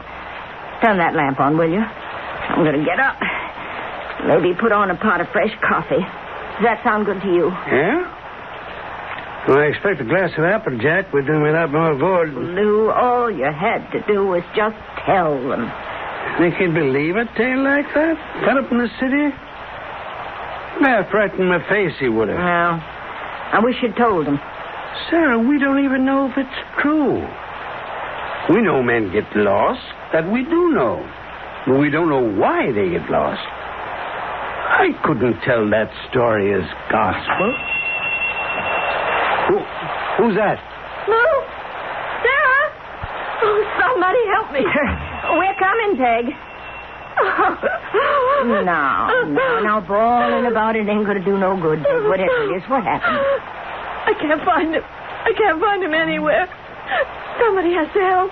Yes, sir. Happens every time, mighty near. We were standing right there together, and then all of a sudden he just wasn't there. He wasn't there. You better come back in the kitchen and have a nice cup of hot coffee, Peg. Oh, no, there's no time. We have to find Ronnie. Will you help me look for him? Oh, somebody has to help me. Yes, I'll go with you. Would appreciate it. What if you get lost? Women don't. Peg found a way home all right, didn't she? And I've been in them woods before. But I just can't understand it. You know, I thought at first he was hiding from me, playing some silly kind of game. He was there, and then he wasn't. 2 seconds later. I told him not to go into them woods. You gotta admit, I told him. Men just ain't safe in Dutchman's woods.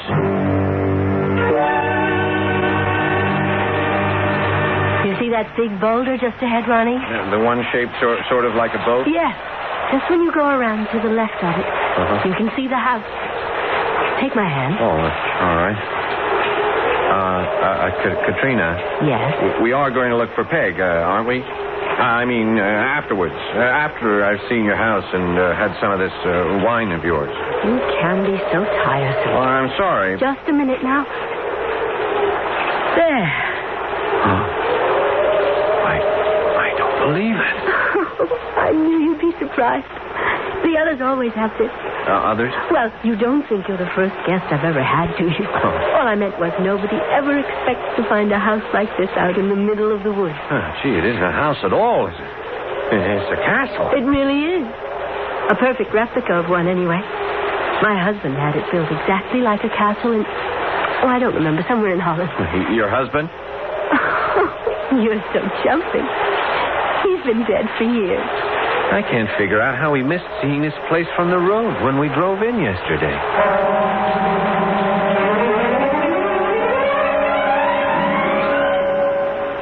Peg, you feel like you're up to it. Back into them woods and all. Oh, yes. I think we ought to go right now. I mean, the longer we wait... I think maybe we'd better take this with us. The hex sign? What's it supposed to do? It's a strong one, this here.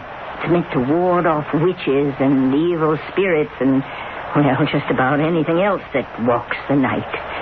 Well, like Lou says, it don't hurt to be on the safe side. Come, let's get out of here. Let's ever find that man of yours standing around here telling old wives' tales.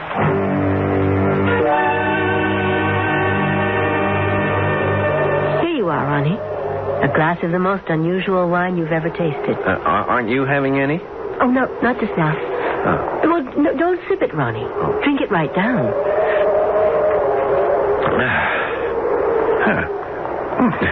Doesn't really taste like wine after all. You don't like my wine? No. I didn't mean that. It's just that... Oh, yeah. Now it does. Hey, it leaves a very pleasant aftertaste. Exactly. You can have another glass when we go in for dinner. You know. Well, what I really ought to do is... The thing that makes my wine so different is a special ingredient. I'm not sure you can find it anywhere at all except right here in Dutchman's Woods. It grows wild, like the grapes. All the ingredients I use to make the wine grow wild. I have to go out later and find Peg.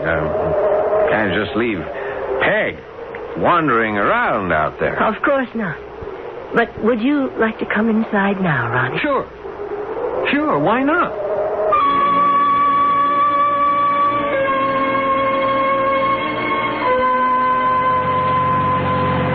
Can you pull point out where it was you stopped the car and went into the woods, Peg? I'm not sure. It all sort of looks alike. Well, no matter. You mustn't think ill of Lou because he didn't want to come out and help you look for your husband, Peg. Well, it did seem odd. See, he knows I'm safe enough. It's only men that get lost in Dutchman's woods. But that doesn't make sense. Well, it does if you know the story. Katrina's got no interest in women. Katrina? She's the cause of it all, if there's any truth in the tale they tell. When men get lost in there in the woods, they don't just disappear, do they? I mean, they're found eventually, aren't they? Oh, they're found all right, what's left of them. What do you mean? Well, now, I shouldn't have said that, but the truth is, they're found dead. Now, it's going to be different with Ronnie, Peg, and you got to believe that. Dead of what?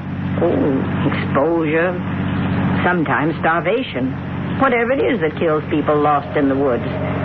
Though if you ask me, there's a whole lot more to it than that.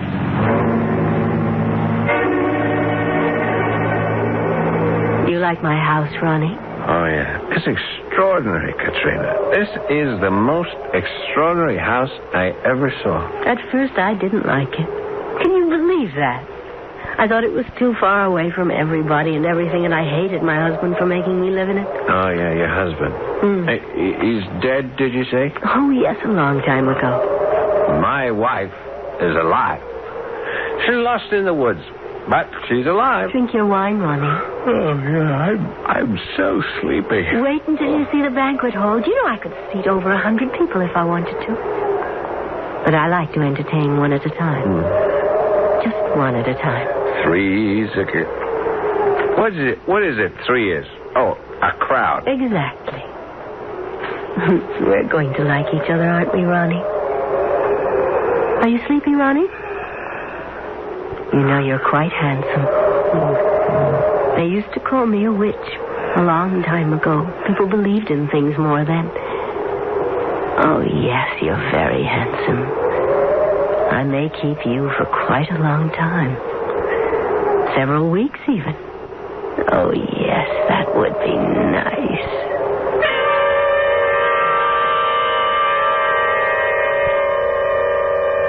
A bleak, rainy night in a dense forest that already has an evil reputation. A good time and place for unnatural goings-on.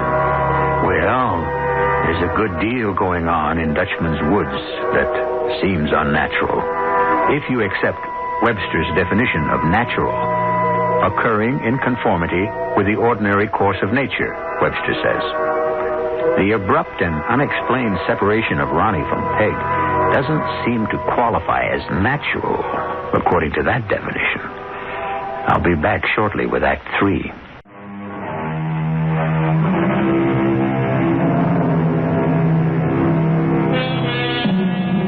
A beautiful woman named Katrina has lured Ronnie Andrews into her castle-like stronghold and plied him with wine, which she herself describes as most unusual. Peg, Ronnie's wife, along with Sarah Griffin, have gone into Dutchman's woods looking for Ronnie. Peg still thinks of Ronnie as simply lost in the woods on a miserable rainy night. But Sarah obviously knows or suspects a lot more than she's telling. You shine your flashlight round about, Peg, and I keep mine straight ahead so I can see where we're going. All right. Ronnie? Oh, I don't know as it'll do much good to keep on calling for him. Sarah, what did you mean when you said somebody called Katrina was the cause of it all? It's a long story, that one. And don't seem like a very good time to go into it right now. I want to know. Well, yes, I guess you would. Sarah, tell me. I guess I ought to, yes, now that I've gone this far. Keep on flashing your light around. Yes, I will. Well, it starts back a long while ago. Not much after the Revolution was over. The American Revolution? That's the one. Seems there was this man, Dutch trader, named Hans Groot. And he fell head over tea kettle in love with this young girl that was sashaying around New York society at the time. Her name was Katrina. Katrina? But that was around the time of the Revolution, you said. Just keep on shining your light around now. He must have been filthy rich, this Hans Groot. He was no spring chicken at that time, and yet Katrina agreed to marry him without so much as a maybe, and her hardly out of her teens yet. So they had a big, fancy wedding and settled down in a house he'd bought in New York. I think if we find Ronnie, he'll already stop worrying, honey. Well, anyway, they didn't exactly live happy ever after there in that house. Katrina was a wanton. Only word that suits her. Wanton, pure, and simple. Got so she would spend more of her time with the young blades around town than she was with her own husband. And it didn't take him long to get good and sick of it. I can't see what all this has to do with... Well, now you asked me to tell you, Peg. All right. I'm sorry. But he was still as stuck on Katrina as ever. So he got a hold of this great big wooded acreage up here in Maine. Well, mighty near all woods anyway them days. And he built such a house on it as you wouldn't believe if you was to see it. Regular castle it was. Right out there, middle of the woods. Millions of miles from nowhere. And he brought Katrina up here and put her in that house, and that was that, way he figured. Here. You mean right here in this forest? Dutchman's Woods, it's called. Hans Groot was the Dutchman. Trouble was, you see, the Dutchman himself couldn't spend his whole time in his castle. He still had his business affairs in New York. And even some interests overseas, the same. So he had to leave Katrina alone in that big old house now and again. And that Katrina, oh, she must have been a resourceful one. She found her men, all right. Was no stopping her. Even shut up in the house? The castle? Means of travel. But she took to roaming around the woods. You see, there was plenty of poaching went on in them days. Lots of it. So Katrina'd run across a poacher hunting on her husband's property, and she'd take him home with her, and... might as well have left her in New York for all the good it done Hans Groot. Is the castle still standing? No, not properly speaking. Anyway, Hans Groot come home and caught Katrina with one of them poachers.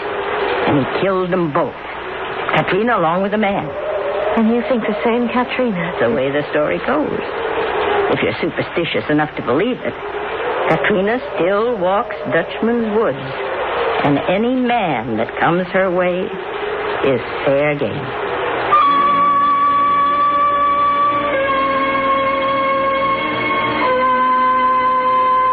Oh, God. What in the name? How did I get into a place like this? Oh, yeah. Yeah, I remember. You fell asleep, Ronnie. Oh, I'm sorry. I must have been more tired than I realized. I still feel sort of sluggish. You were tired. Hey, look, we've got to get moving. We've got to find Peg. Peg? Peg, that's all I hear from you. My name is Katrina, not Peg. I'm not accustomed to having my guests talk about other women. Well, we ought to go out and see if we can find Peg. You'll only lose yourself again if you go out there. But you promised you'd help me. I didn't promise at all. She'll find her way home. She's probably back at the inn right now, safe and sound. She's a woman. I don't enjoy another woman's company. I don't want women here. Can't you understand that? Are you saying that you cause people to get lost? You aren't lost, Ronnie. You're here. Right in this room with me.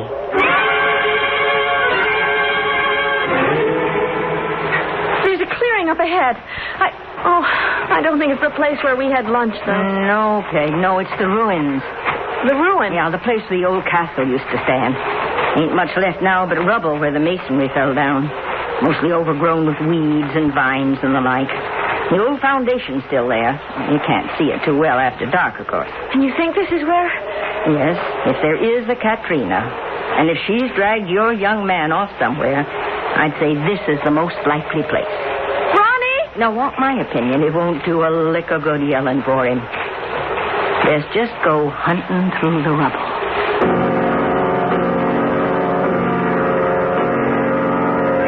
I feel funny, Katrina.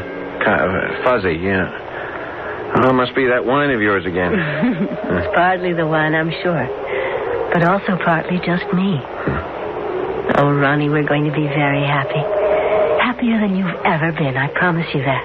Is it raining outside? I can't tell. It looked like... You're not listening to me. Oh, yes, I am. You were talking about happiness. You've never been happy, Ronnie. I mean, wildly happy. Happy with nothing to intrude. You've never been happy that way, have you, Ronnie? Well, you're very beautiful. It's all for you. Right now. Not forever, I don't promise that, but right now, you're my only reason for being beautiful. Very beautiful. What was that? We'll belong to each other. I'll be completely yours. Listen. Somebody called me. I have a feeling, Sarah. I have this crazy feeling that he heard me. It's no crazier than anything else. Maybe he did. Ronnie! Can you hear? Sarah, look. It's turning into... It's not just an old heap of... It's a castle. Sarah, can you see it? Sarah? Sarah, where are you? Oh, no, she's... Dear Lord, help me.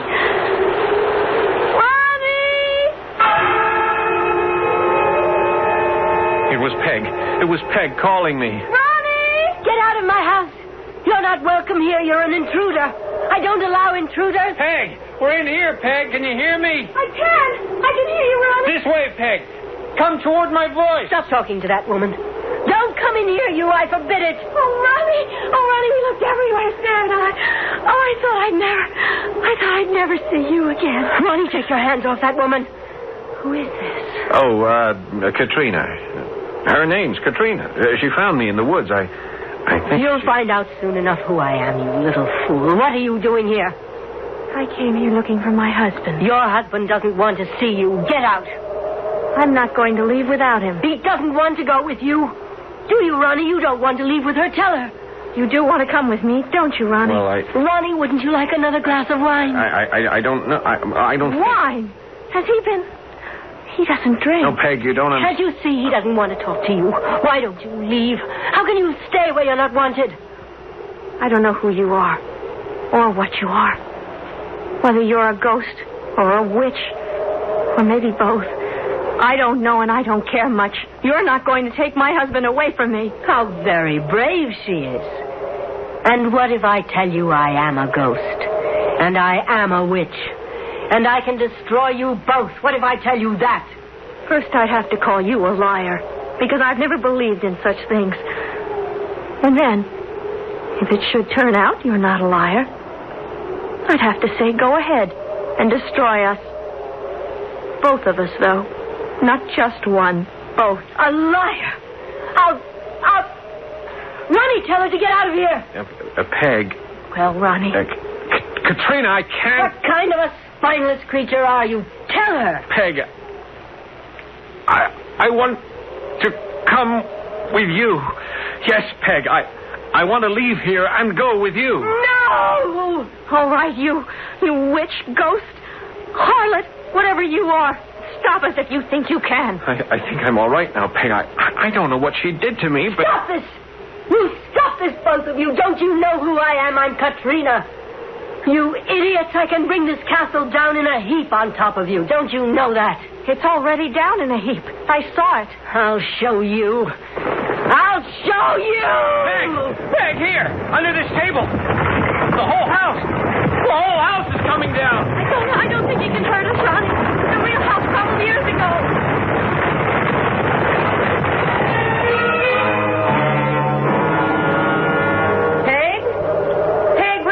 Over here, Sarah. Help us. Is that you, Peg?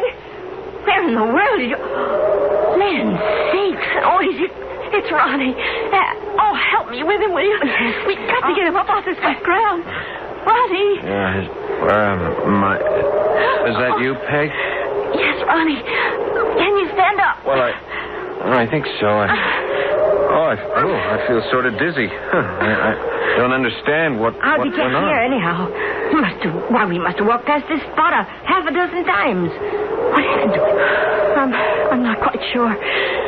He was all right just a minute ago. I was with him in the house, the castle. He was all right except for the effects of the wine. And it seemed to be wearing out. Now, just hold on a minute. You know, you ain't making no kind of sense. I'm so cold. Oh, he's soaked to the skin. The rain stopped, thank goodness, but we'd better get him inside. He was perfectly dry a minute ago. And then the house actually did just crumble around us the way she said it would. Only, of course, it wasn't real, or we'd both be... How did he get that wet? I hope you know what you're talking about. I sure don't. Oh, I feel stiff. I ache all over. We got to get you home and into a nice, warm, dry bed before you catch your death.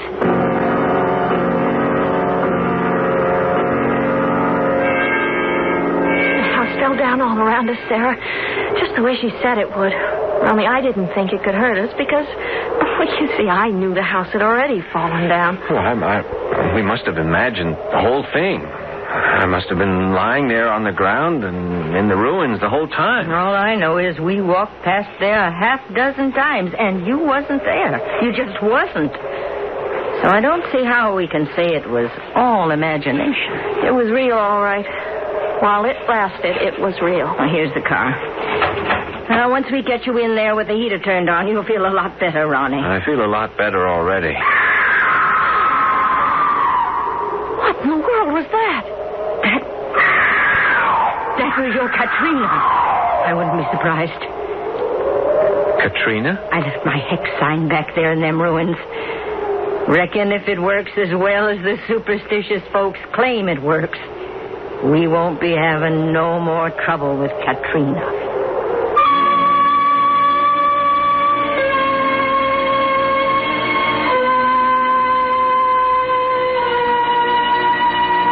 A ghost Katrina certainly was. Any woman who was killed by a jealous husband in the 18th century and shows up again in 1975 must be considered a ghost. But is it really fair to call her a siren and a witch? By Ronnie's admission, one thing is certain. Whether Katrina was a siren, a ghost, a witch, or all three, Ronnie was lucky to get out of that one alive. I'll be back in a few moments.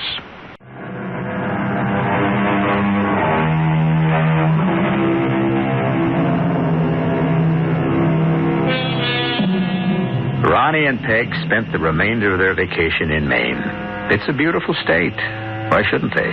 But they gave Dutchman's Woods a wide berth. To this day, when Ronnie Andrews sees more than 3 trees forming a clump, he crosses to the other side of the road. So between now and our next look into the nature of things, stay away from all suspicious-looking forests. We're saving you for another and quite different kind of jeopardy. Our cast included Paul Hecht, Jada Rowland, Santos Ortega, Joan Loring, and Mary Jane Higby. The entire production was under the direction of Hyman Brown. This is E.G. Marshall inviting you to return to our Mystery Theater for another adventure in the macabre. Until next time, pleasant dreams.